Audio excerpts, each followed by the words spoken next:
Hi everyone, welcome back to my channel Gitanjali Storytime in Manipuri. Ngasigi wari sidi Abby Choi, the case of Abby Choi, hana February 2023 da thokiba sigi wari pujare. Ado ngasigi wari sidi ina Yita Homes Furniture ga collaborate tawraga pujarapa wari ni. Yita Home Furniture is an online shopping place where you can shop this beautiful furnitures. They have different type of furnitures. They have cupboards, dining, living, kitchen, bedroom, bathroom, everything. And the product are really reasonable price and it's really beautiful. Ado aingon nga si tharai se Yita Home gi kano kitchen island haina ama thabire kitchen island se yam thina phajai. It's really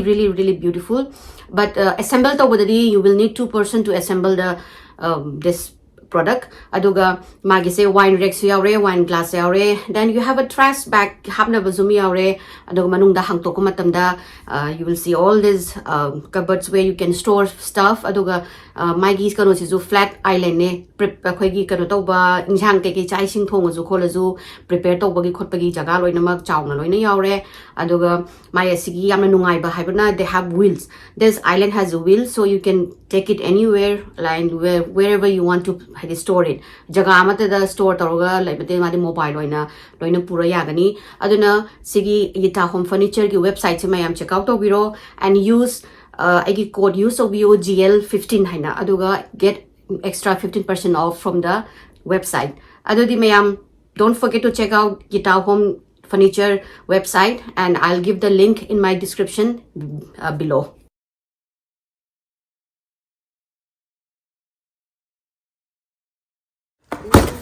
These are all the screws and the wheel. Wheel the screws. 2% me any. 2% needs to build this up.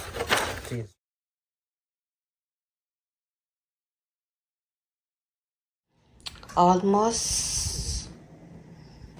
I think 80% is done. Yeah, this is the finished product. See, I'm team post. This is the wine rack. This is the lady. Adagi wine glasses mayam hatpagi. They have the drawer. Ado sige prep island se season any yam nanong pamsari se. Ado may sige prep island sige makada kano sige nam na ba miyawe. Sige tong matamda sige prep kano se ta gido ni. Sige kano se ta khre do ga sina dum kachinda namsalaga thamba khotpagi. And they have a garbage ki hang tong na ba. This is the lepaga dum chai sing prep toga or tea coffee or cocktail kiki prep tong suyare. And I love this golden rim. Aduga sidada stories ki jo oibe yare kiki makan ki stories ki mem hape yare. Sisna instruction ki tunni singarang hey hero do wan tharam do re si pakalakan de thina post are. So this is it. Yang pajabani pot. Ado wari ja hujarage. Abby Choi se model amani, influencer amani, amasung yamna Hong Kong gi yamna maming chatpa socialite amani. Ado maze July 11 na 1994 da Hong Kong da poe. Adoga ma ahambada mana poko matamda yam kana ordinary family haitare ne paisa nungsa yam kana paiba yam kana haitare ne yam wealthy oba family da di poko nate magi mama sina cheng ying phagawe. Mama sina Abby Choi pokpa tha kharap harap matamda magi Abby Choi gi biological father siga divorce saurakanda nupa amma lohonge nupa sigi maming sina socho san kawe socho san gama bani se luhongaga moi ani na construction gi business ama hangdoine construction gi business dagi chakhatana moi che paisa thina pairaga Abby Choi gi half sister ani masulai kuzigi magi second marriage dagi so dagi pokpa my stepfather ga my mama siga aduga moi gi construction je tawbadagi di property realtor dagi di property kari kra mathang chakhalaptana moi se thina paisa pairaga Abby Choi na chorokma tamdadi she literally was living in a wealthy haido paisa je tanam thige paiba imung gamda ma se main hauraga mas amnadi sweet oi hadoga paisa paire haibagi mangonda kanogumba khoi gi chok thokpa khotpa amta leite Abby Choi se mana foundation ga hangja doine magi kanogi khoi gi kano stray animal lambi da lairamba haidi hui haudo kanoga hui haudong koi gi stray animal singje man adogi rescue gi charity maga hangdana khotna tawre aduga 2012 ta masina in social media da khongda ba horani ada hana budi mas magi follower kai kai mayam adum lay adubu khangongdana mas adumaina in kanoda Instagram da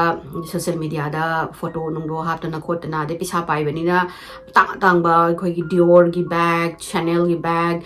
Louis Vuitton de gi khoi Gucci kai du mamam gi adegi penthouse gi du ma tawrok padegi mayam sina magi sense of fashion je tina pamak padegi mathang phagolani phagolaga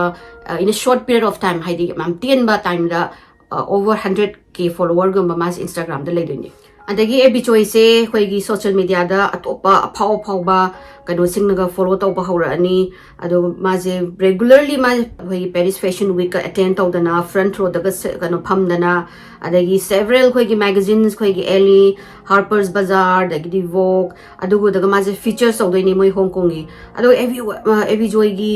Abby Choi gi kano se followers adum hengala padagi ma se adum chakhot pehla ani adagi paisa nungsa ma gi hana already pai bidagi ma je real estate gumba da su yam thina paisa gumba dugumba invest awe adu paisa ma je thina pai khala ani ma gi hana pai mana hana pai bidagi mo hena pai khala ani Abby Choi se yamna angang oina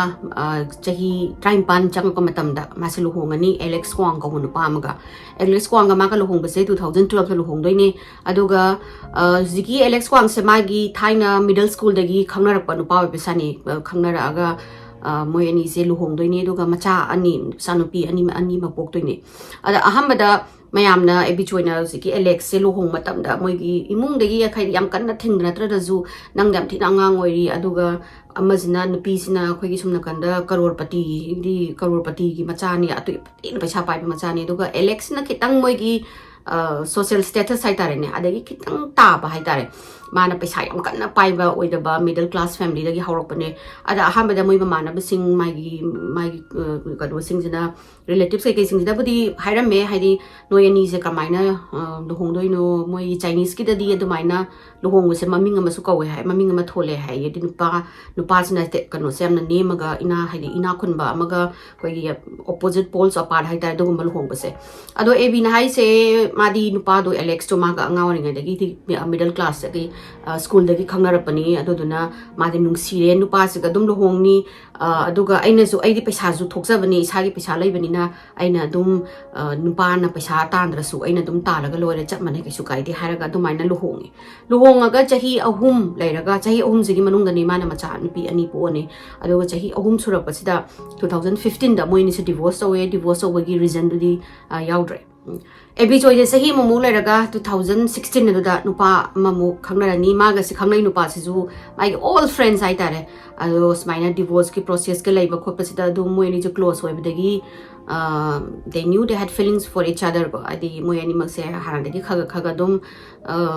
pamnaram bajani ado magi divorce ki through the mana support system oidna khodana tawdagi moini se nungsinaraga 2016 da mazegi Chris Tam hai kanu the Tam se siga luhongani ado Chris Tam gi mung sidi thina paisa paire ade moi gi magi Chris Tam gi mapa se restaurant ama laine odagi owner gi hai chain Jamsai Yunang Mexian hai adugi food chain gi founder ni aduga thina paisa na de amanu pa su nam thigi paire aduga nupi jisu paisa se nam thigi paire ado moi gi family sing loina anambana loina yanaraga adumaina luhong just luhong hai bane but on paper da legally hai tare law gi matungina paper da moyani je sign dawna de haiba khakne but moyani gi luhong bagi ceremony di pangthoki for some reason adugi reason do di khangre moyani ka do bagi paper da legally luhong de no de ade hojiki nupa magi ngasai gi Chris Fong kano jaga Chris Tam Fong chung jiga luhongi ngai matamda macha nupi amamu ani mu poni Abby na magi relation je my ex husband ga my family ga se khoi gi divorce ore hairaga su yam phasana mana maintain je tawra thamni relation je mai su macha ani leibanina aduga moi je khoi gi regularly meet up tawba restaurant da dagi gift exchange tawba adagi Abby na haitare ne hojiki ex ki moi gi pulap mai nupa da natana my ex husband da Alex da natana Alex ki mayamba Anthony nam lai moi magi su mana haidi financially yengjan bidoi ne aduga mai gi makubo mane ꯃꯅꯦꯝꯕꯣ ꯃꯣꯏ ꯃꯌꯥꯝꯁꯤꯒꯤ ꯀꯩ ꯍꯥꯏꯇꯥꯔꯦꯅꯦ literary ꯃꯥꯅ ꯂꯣꯏꯅ ꯊꯥꯛꯑꯒ ꯂꯨꯍꯣꯡ ꯍꯥꯏꯗꯤ divorce ꯇꯧꯔꯁꯨ ꯑꯗꯨꯝ ꯃꯥꯅ ꯊꯥꯛꯑꯦ ꯃꯥꯅ ꯍꯦꯛ ꯂꯨꯍꯣꯡꯉꯛꯄꯗꯒꯤ 2012 ꯂꯨꯍꯣꯡꯉꯛꯄꯗꯩꯅ ꯍꯧꯖꯤꯛ ꯃꯥꯅ ꯂꯩꯔꯤꯕ ꯀꯩꯅꯣꯁꯤꯕꯨ ꯁꯤꯗ꯭ꯔꯤ ꯐꯥꯎꯕꯒꯤ ꯃꯔꯛꯁꯤꯗ ꯃꯥꯅ ꯑꯗꯨꯝ ꯄꯩꯁꯥꯁꯦ ꯄꯤꯗꯅ ꯈꯣꯠꯇꯅ ꯂꯩꯕꯗ ꯃꯣꯏꯁꯤ ꯉꯁꯥꯏꯒꯤ ꯑꯦꯂꯦꯛꯁ ꯀꯩꯅꯣꯒꯤ ꯀ꯭ꯋꯥꯡꯒꯤ ꯐꯦꯃꯤꯂꯤ ꯀ꯭ꯋꯥꯡ ꯐꯦꯃꯤꯂꯤꯁꯤꯁꯨ ꯄꯩꯁꯥꯁꯦ ꯍꯦꯛꯇ ꯂꯥꯛꯑꯦꯅ ꯊꯕꯛ ꯁꯨꯕꯒ ꯂꯣꯏ ꯇꯣꯛꯊꯣꯛꯇꯣꯏꯅꯦ ꯑꯗꯨꯗꯨꯒ ꯑꯦꯕꯤꯅ ꯑꯗꯨꯝ ꯄꯤꯔꯦ ꯍꯥꯏꯅ ꯑꯗꯨꯝ ꯑꯦꯕꯤꯒꯤ ꯀꯩꯅꯣꯁꯤꯗ ꯑꯗꯨꯝ ꯀꯣꯏꯇꯥꯟ ꯇꯥꯟꯅꯔꯒ ꯍꯥꯏꯗꯤ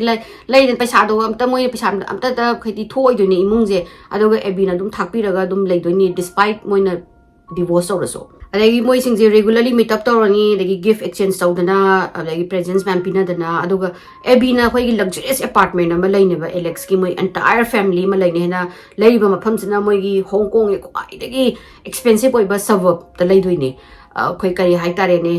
ꯏꯟꯗꯤꯌꯥꯗ ꯍꯥꯏꯔꯒꯅ ꯄꯩꯁꯥ ꯊꯤꯅ ꯇꯥꯡꯕ ꯃꯐꯝ ꯃꯨꯝꯕꯥꯏꯒꯤ ꯄꯤꯛ ꯑꯣꯏꯕ ꯗꯦꯜꯂꯤꯒꯤꯅ ꯑꯩꯈꯣꯏꯒꯤ ꯁꯥꯎꯠ ꯗꯦꯜꯂꯤ ꯀ ꯍꯥꯏꯔꯒ ꯍꯣꯁ ꯈꯥꯁꯒꯨꯝꯕ ꯑꯗꯨꯒꯤ ꯇꯥꯏꯞꯅꯦ ꯁꯤꯒꯤ ꯃꯐꯝꯁꯤꯁꯨ ꯁꯤꯗ ꯑꯩꯈꯣꯏ ꯄꯩꯁꯥ ꯄꯥꯏꯕ ꯃꯆꯥ ꯉꯥꯛꯇ ꯂꯩꯔꯒ ꯄꯦꯟꯠ ꯍꯥꯎꯁ ꯑꯣꯏ ꯂꯛꯖꯔꯤꯌꯁ ꯑꯣꯏꯅ ꯂꯩꯕ ꯈꯣꯠꯄ ꯑꯗꯨꯒꯨꯝꯕ ꯌꯨꯝ ꯑꯃ ꯃꯣꯏꯁꯦ ꯂꯩꯗꯣꯏꯅꯦ ꯂꯩꯔꯒ ꯌꯨꯝꯁꯤꯗ ꯃꯣꯏꯁꯤꯡꯁꯦ ꯄꯨꯂꯞ ꯍꯥꯏꯗꯤ ꯅꯣꯏꯅ ꯐꯖꯅ ꯑꯦꯕꯤꯅꯗꯤ ꯄꯩꯁꯥꯒꯤ ꯃꯥꯒꯤ ꯑꯁꯦꯡꯕꯗꯤ ꯏꯟꯚꯦꯁꯠꯃꯦꯟꯒꯤ ꯑꯣꯏꯅ ꯂꯩꯈꯤꯕ ꯃꯥꯜꯂꯦ ꯑꯗ ꯃꯣꯏꯁꯤꯅ ꯑꯗꯨꯝ ꯀꯅꯥꯝꯕꯨ ꯍꯧꯖꯤꯛ ꯂꯩꯇꯕꯅꯤꯅ ꯃꯣꯏꯅ ꯑꯗꯨꯝ ꯂꯩꯕꯖꯥꯠꯅꯤ ꯍꯥꯏꯗꯤ ꯏꯟꯚꯦꯁꯠꯃꯦꯟꯅꯤꯅ ꯅꯪꯅ ꯍꯌꯦꯡꯋꯥꯏ ꯌꯣꯟꯅꯤꯡꯉꯀꯥꯟꯗꯁꯨ ꯑꯗꯨꯝ ꯀꯩꯁꯨ ꯀꯥꯏꯗꯦ ꯑꯩꯈꯣꯏ ꯑꯗꯨꯝ ꯇꯧꯒꯦ ꯈꯣꯠꯀꯦꯅ ꯑꯗꯨꯒꯨꯝꯕ ꯌꯥꯅꯔꯒ ꯃꯣꯏ ꯍꯣꯡꯖꯜꯂꯒ ꯂꯩꯗꯣꯏꯅꯤ ꯑꯗꯣ ꯃꯣꯏ ꯃꯥꯅ ꯍꯧꯖꯤꯛ ꯂꯩꯔꯤꯕ ꯌꯨꯝꯁꯦ 67 ꯍꯣꯡꯀꯣꯡ ꯃꯤꯂꯤꯌꯟ ꯗꯣꯂꯔ ꯍꯥꯏ ꯑꯗꯣ ꯏꯟꯗꯤꯌꯟ ꯔꯨꯄꯤꯁꯇꯗꯤ 84 ꯀꯔꯣꯔꯃꯨꯛ ꯇꯥꯗꯣꯏꯅꯦ ꯑꯗꯣ ꯃꯣꯏꯒꯤ ꯍꯥꯏꯅ ꯃꯥꯅ ꯏꯟꯚꯦꯁꯠꯃꯦꯟꯗ ꯂꯩꯈꯤꯕꯁꯦ ꯃꯥꯒꯤ ꯐꯥꯗꯔ ꯃꯥꯒꯤ ꯑꯦꯛꯁ ꯐꯥꯗꯔ ꯏꯟ ꯂꯣꯒꯤ ꯃꯤꯡꯗ ꯂꯩꯈꯤꯗꯣꯏꯅꯦ ꯀꯩꯒꯤꯅꯣ ꯍꯥꯏꯕꯗ ꯍꯣꯡꯀꯣꯡꯒꯤ ꯂꯣꯒꯤ ꯃꯇꯨꯡ ꯏꯟꯅ ꯃꯥ ꯀꯩ ꯄ꯭ꯔꯣꯄꯔꯇꯤ ꯑꯅꯤ ꯃꯤꯡꯗ ꯑꯣꯟ ꯇꯧꯕꯁꯦ ꯁꯦꯀꯦꯟ ꯄ꯭ꯔꯣꯄꯔꯇꯤ ꯂꯩꯕ ꯃꯇꯝꯗ ꯇꯦꯛꯁ ꯌꯥꯝ ꯆꯥꯎ ꯃꯥꯜꯂꯦ ꯆꯥꯎꯔꯒ ꯃꯤꯂꯤꯌꯟꯁ ꯑꯣꯐ ꯗꯣꯂꯔ ꯄꯤꯕꯖꯥꯠꯅꯤ ꯃꯣꯏꯒꯤ ꯇꯦꯛꯁꯁꯦ ꯑꯩꯈꯣꯏꯒꯤ ꯌꯨꯝ ꯑꯅꯤ ꯑꯣꯟ ꯇꯧꯔꯒꯗꯤ ꯑꯗꯨꯗꯨꯒꯤꯗ ꯃꯥꯅ ꯏꯟꯚꯦꯁꯠ ꯇꯧꯅꯤꯡꯕꯗꯨꯗ ꯃꯥꯅ ꯀꯃꯥꯏꯅ ꯇꯧꯁꯤꯒꯦ ꯈꯣꯠꯁꯤꯒꯦꯅ ꯈꯜꯂꯒ ꯂꯩꯅꯕꯁꯤꯗ ꯉꯁꯥꯏꯒꯤ ꯃꯀꯨꯕꯣꯛꯇꯨꯅ ꯍꯥꯏꯗꯤ ꯃꯥꯒꯤ ꯑꯦꯛꯁ ꯃꯀꯨꯕꯣꯛꯇꯨꯅ ꯑꯩꯈꯣꯏꯒꯤ ꯗꯤꯚꯣꯔꯁ ꯇꯧꯔ ꯃꯇꯨꯡꯗꯅꯤꯀꯣ ꯃꯥꯅ ꯁꯤ ꯃꯐꯝꯁꯤꯁꯨ ꯂꯩꯔꯤꯁꯦ ꯑꯗ ꯑꯩꯒꯤ ꯃꯤꯡꯗ ꯑꯗꯨꯝ ꯂꯩꯔꯣ ꯀꯩꯁꯨ ꯀꯥꯏꯗꯦ ꯑꯩꯒꯤꯗꯤ ꯑꯍꯥꯟꯕ ꯌꯨꯝ ꯑꯩꯒꯤ ꯃꯤꯡꯗ ꯂꯩꯕꯅꯤꯅ ꯅꯪꯒꯤ ꯇꯦꯛꯁꯁꯦ ꯍꯟꯊꯔꯅꯤ ꯈꯔ ꯈꯛ ꯄꯤꯔꯅꯤ ꯑꯗꯨꯅ ꯑꯗꯨꯝ ꯂꯩꯔꯣ ꯈꯣꯠꯂꯣ ꯍꯥꯏꯅ ꯍꯥꯏꯔꯒ ꯑꯗꯨꯒ ꯑꯦꯕꯤꯅꯁꯨ ꯇ꯭ꯔꯁ ꯇꯧꯕꯒꯤ ꯍꯧꯖꯤꯛꯀꯤ ꯃꯣꯏꯒꯤ ꯀ꯭ꯋꯥꯡꯒꯤ ꯃꯥꯒꯤ ꯐꯥꯗꯔ ꯏꯟ ꯂꯣ ꯍꯥꯏꯇꯥꯕꯅꯤ ꯁꯤꯗꯩꯁꯤꯒꯤ ꯃꯥꯒꯤ ꯃꯃꯤꯡꯁꯤꯗ ꯃꯥꯒꯤ ꯑꯦꯛꯁ ꯐꯥꯗꯔ ꯏꯟ ꯂꯣꯒꯤ ꯃꯃꯤꯡꯁꯤꯗ ꯃꯥꯅ ꯌꯨꯝꯁꯦ ꯂꯩꯔꯒ ꯊꯝꯕꯗ ꯃꯣꯏꯅ ꯑꯗꯨꯝ ꯑꯗꯨꯗꯅꯦꯕ ꯃꯣꯏꯅ ꯆꯪꯁꯜꯂꯒ ꯑꯗꯨꯝ ꯍꯣꯡꯖꯜꯂꯒ ꯂꯩꯈ꯭ꯔꯤꯁꯦ 84 ꯀꯔꯣꯔ ꯄꯤꯕ ꯌꯨꯝꯅꯦꯕ ꯌꯦꯡꯉꯣ ꯑꯗꯨꯗꯤ ꯀꯌꯥꯝ ꯆꯥꯎꯔꯝꯒꯅꯤ ꯑꯗꯣ ꯌꯨꯝꯁꯤꯁꯨ ꯊꯤꯅ ꯑꯩꯅ ꯍꯥꯏꯁꯤꯅꯦ ꯂꯛꯖꯔꯤꯌꯁ ꯑꯣꯏꯕ ꯑꯄꯥꯔꯠꯃꯦꯟꯅꯦ 4 ꯕꯦꯗꯔꯨꯝ ꯂꯩꯗꯅ ꯑꯗꯒꯤ ꯃꯥꯔꯕꯜ ꯑꯩꯈꯣꯏꯒꯤ ꯇꯥꯏꯜꯁ ꯐ꯭ꯂꯣꯔꯗꯒꯤ ꯋꯥꯜꯗꯒꯤ ꯃꯥꯔꯕꯜ ꯇꯥꯏꯜꯁ ꯑꯗꯒꯤ ꯕꯦꯜꯀꯅꯤ ꯆꯥꯎꯅ ꯂꯩꯗꯅ ꯂꯤꯚꯤꯡ ꯔꯨꯝ ꯆꯥꯎꯅ ꯂꯩꯔꯒ ꯊꯤꯅ ꯄꯣꯁ ꯇꯥꯕ ꯃꯐꯝꯅꯤꯀꯣ ꯃꯥꯅ ꯍꯧꯖꯤꯛ ꯂꯩꯔꯤꯕ ꯍꯥꯏꯁꯦ ꯀꯩꯅꯣꯁꯦ ꯌꯨꯝꯁꯦ 10 US ꯗꯣꯂꯔꯗꯗꯤ 10 ꯃꯤꯂꯤꯌꯟ US ꯗꯣꯂꯔꯅꯦ ꯃꯣꯏꯅ ꯂꯩꯔꯤꯕ ꯌꯨꯝꯁꯦ ꯑꯗꯒꯤ ꯑꯦꯕꯤꯁꯦ ꯃꯥꯁꯦ ꯑꯗꯨꯝ ꯄꯣꯄꯨꯂꯔ ꯑꯣꯏꯕ ꯍꯦꯟꯒꯠꯂꯛꯑꯦ ꯃꯥꯒꯤ ꯁꯛꯁꯦꯁ ꯑꯣꯏꯕ ꯁꯛꯁꯦꯁꯐꯨꯜ ꯑꯣꯏꯕ ꯍꯦꯟꯒꯠꯂꯛꯑꯦ ꯃꯥꯒꯤ ꯐꯦꯃꯤꯂꯤꯁꯤꯡ ꯍꯥꯏꯗꯤ ꯃꯥꯒꯤ ꯃꯃꯥ ꯃꯥꯒꯤ ꯁ꯭ꯇꯦꯞ ꯐꯥꯗꯔ ꯑꯗꯒꯤ ꯃꯥꯒꯤ ꯀꯩꯅꯣꯁꯤꯒ ꯃꯅꯥꯎꯅꯨꯄꯤ ꯃꯣꯏ ꯐꯦꯃꯤꯂꯤꯁꯦ ꯑꯔꯣꯏꯕꯤꯗ ꯑꯩꯈꯣꯏꯒꯤ ꯇꯣꯞ ꯅꯣꯠꯆ ꯐꯦꯃꯤꯂꯤ ꯑꯣꯏꯔꯦ ꯍꯣꯡꯀꯣꯡꯒꯤ ꯑꯦꯚ꯭ꯔꯤ ꯋꯥꯟ ꯅꯣز ꯏꯠ ꯑꯦꯚ꯭ꯔꯤ ꯗꯤꯖꯥꯏꯅꯔ ꯑꯦꯚ꯭ꯔꯤ ꯕ꯭ꯔꯥꯟꯁꯤꯡꯗ ꯃꯣꯏꯒꯤ ꯀꯩꯅꯣꯗ ꯃꯦꯠ ꯒꯂꯥ ꯀꯥꯏꯅꯒ ꯂꯩꯕ ꯑꯗꯨꯒꯨꯝꯕ ꯑꯗꯒꯤ ꯀꯥꯟꯁ ꯑꯗꯨꯒꯨꯝꯕ ꯆꯠꯄꯗꯒ ꯃꯥꯁꯦ ꯑꯗꯨꯝ ꯆꯠꯇꯣꯏꯅꯦ ꯁꯦꯂꯦꯕ꯭ꯔꯤꯇꯤ ꯃꯌꯥꯝꯒ ꯐꯣꯇꯣꯒ ꯅꯝꯗꯅ ꯈꯣꯠꯇꯅ ꯑꯗꯒꯤ ꯑꯩꯈꯣꯏꯒꯤ ꯍꯥꯏꯗꯤ ꯌꯥꯝ ꯊꯤꯅ ꯃꯥꯁꯦ ꯐꯥꯎꯔꯦ ꯍꯥꯏꯗꯤ ꯃꯥꯒꯤ ꯅꯨꯄꯥ ꯈ꯭ꯔꯤꯁꯇꯤꯌꯥꯟꯗ ꯂꯨꯍꯣꯡꯉꯤꯉꯩ ꯃꯇꯝꯗꯁꯨ ꯑꯗꯨꯝ ꯃꯥꯁꯦ ꯍꯦꯟꯅ ꯁꯛꯁꯦꯁ ꯑꯣꯏꯔꯛꯑꯦ ꯍꯦꯟꯅ ꯃꯥꯅ ꯕꯤꯖꯤꯅꯦꯁ ꯇꯧꯔꯨꯕ ꯃꯥꯅ ꯚꯦꯟꯆꯔ ꯇꯧꯔꯨꯕꯁꯤꯡꯁꯦ ꯄꯩꯁꯥꯁꯦ ꯑꯗꯨꯝ ꯄꯥꯏꯕ ꯍꯦꯟꯒꯠꯂꯛꯑꯦ ꯃꯥꯁꯦ ꯃꯥꯒ ꯊꯕꯛ ꯇꯧꯃꯤꯟꯅꯕꯁꯤꯡꯅꯁꯨ ꯃꯥꯁꯦ ꯊꯤꯅ ꯑꯦꯗꯃꯥꯏꯔ ꯇꯧꯋꯦꯕ ꯍꯥꯏꯗꯤ ꯃꯥꯁꯦ ꯌꯥꯝ ꯊꯤꯅ ꯀꯦꯌꯔꯤꯡ ꯑꯣꯏ ꯗꯥꯎꯟ ꯇꯨ ꯑꯔꯊ ꯑꯣꯏ ꯚꯦꯔꯤ ꯀꯥꯏꯟ ꯑꯗꯨꯒ ꯃꯥꯁꯦ ꯊꯤꯅ ꯑꯦꯂꯤꯒꯦꯟ ꯑꯣꯏꯔꯒ ꯕ꯭ꯌꯨꯇꯤꯐꯨꯜꯒ ꯑꯣꯏ ꯃꯤ ꯈꯔ ꯑꯃꯗꯤ ꯃꯥꯁꯦ ꯌꯦꯡꯕꯗ ꯐꯦꯔꯤ ꯃꯥꯜꯂꯦ ꯀꯥꯏ ꯍꯥꯏ ꯍꯥꯏꯗꯤ ꯍꯦꯂꯣꯏꯗꯧꯅ ꯐꯖꯩ ꯍꯦꯂꯣꯏ ꯃꯥꯜꯂꯦ ꯀꯥꯏꯅꯒ ꯑꯗꯨꯃꯥꯏꯅꯒ ꯃꯣꯏ ꯊꯕꯛ ꯇꯧꯃꯤꯟꯅꯕ ꯃꯥꯒ ꯊꯕꯛ ꯇꯧꯕꯁꯤꯡꯁꯤꯅ ꯑꯗꯨꯃꯥꯏꯅ ꯃꯥꯒꯤ ꯃꯇꯥꯡꯗꯁꯨ ꯍꯥꯏ ꯑꯦꯕꯤꯒꯤ ꯕ꯭ꯔꯥꯗꯔ ꯏꯟ ꯂꯣ ꯑꯃ ꯂꯩ ꯍꯥꯏꯅ ꯍꯥꯏꯕꯗꯣ ꯑꯦꯂꯦꯛꯁꯀꯤ ꯃꯌꯥꯝꯕ ꯑꯃ ꯂꯩ ꯑꯦꯟꯊꯅꯤ ꯍꯥꯏꯅ ꯑꯦꯟꯊꯅꯤꯁꯦ ꯃꯥꯒꯤ ꯀꯩ ꯍꯥꯏꯇꯥꯔꯦ ꯃꯥꯁꯦ ꯐꯥꯏꯅꯥꯟꯁꯤꯌꯦꯜ ꯄ꯭ꯔꯣꯕ꯭ꯂꯦꯝꯗ ꯈꯔ ꯂꯩꯕꯗꯒꯤ ꯌꯨꯝꯗ ꯄꯩꯁꯥ ꯊꯣꯛꯇꯦ ꯈꯣꯠꯇꯦꯅ ꯇꯧꯔꯒ ꯑꯗꯒꯤ ꯑꯦꯕꯤꯗ ꯁꯨꯝ ꯄꯩꯁꯥꯗꯣ ꯃꯥꯅ ꯄꯤꯕ ꯈꯣꯠꯄ ꯇꯧꯕꯗꯣ ꯌꯥꯝ ꯅꯨꯡꯉꯥꯏꯇꯦ ꯑꯩꯁꯨ ꯀꯩꯅꯣꯝꯃ ꯇꯧꯅꯤꯡꯉꯦ ꯈꯣꯠꯅꯤꯡꯉꯦ ꯇꯧꯕꯁꯤꯗꯒꯤ ꯑꯦꯕꯤꯅ ꯐꯔꯦ ꯑꯗꯨꯗꯤ ꯅꯪ ꯑꯩꯒꯤ ꯄꯔꯁꯅꯦꯜ ꯗ꯭ꯔꯥꯏꯚꯔ ꯑꯣꯏꯅ ꯍꯥꯏꯗꯤ ꯁꯣꯐꯔ ꯑꯣꯏꯅ ꯂꯩꯔꯣ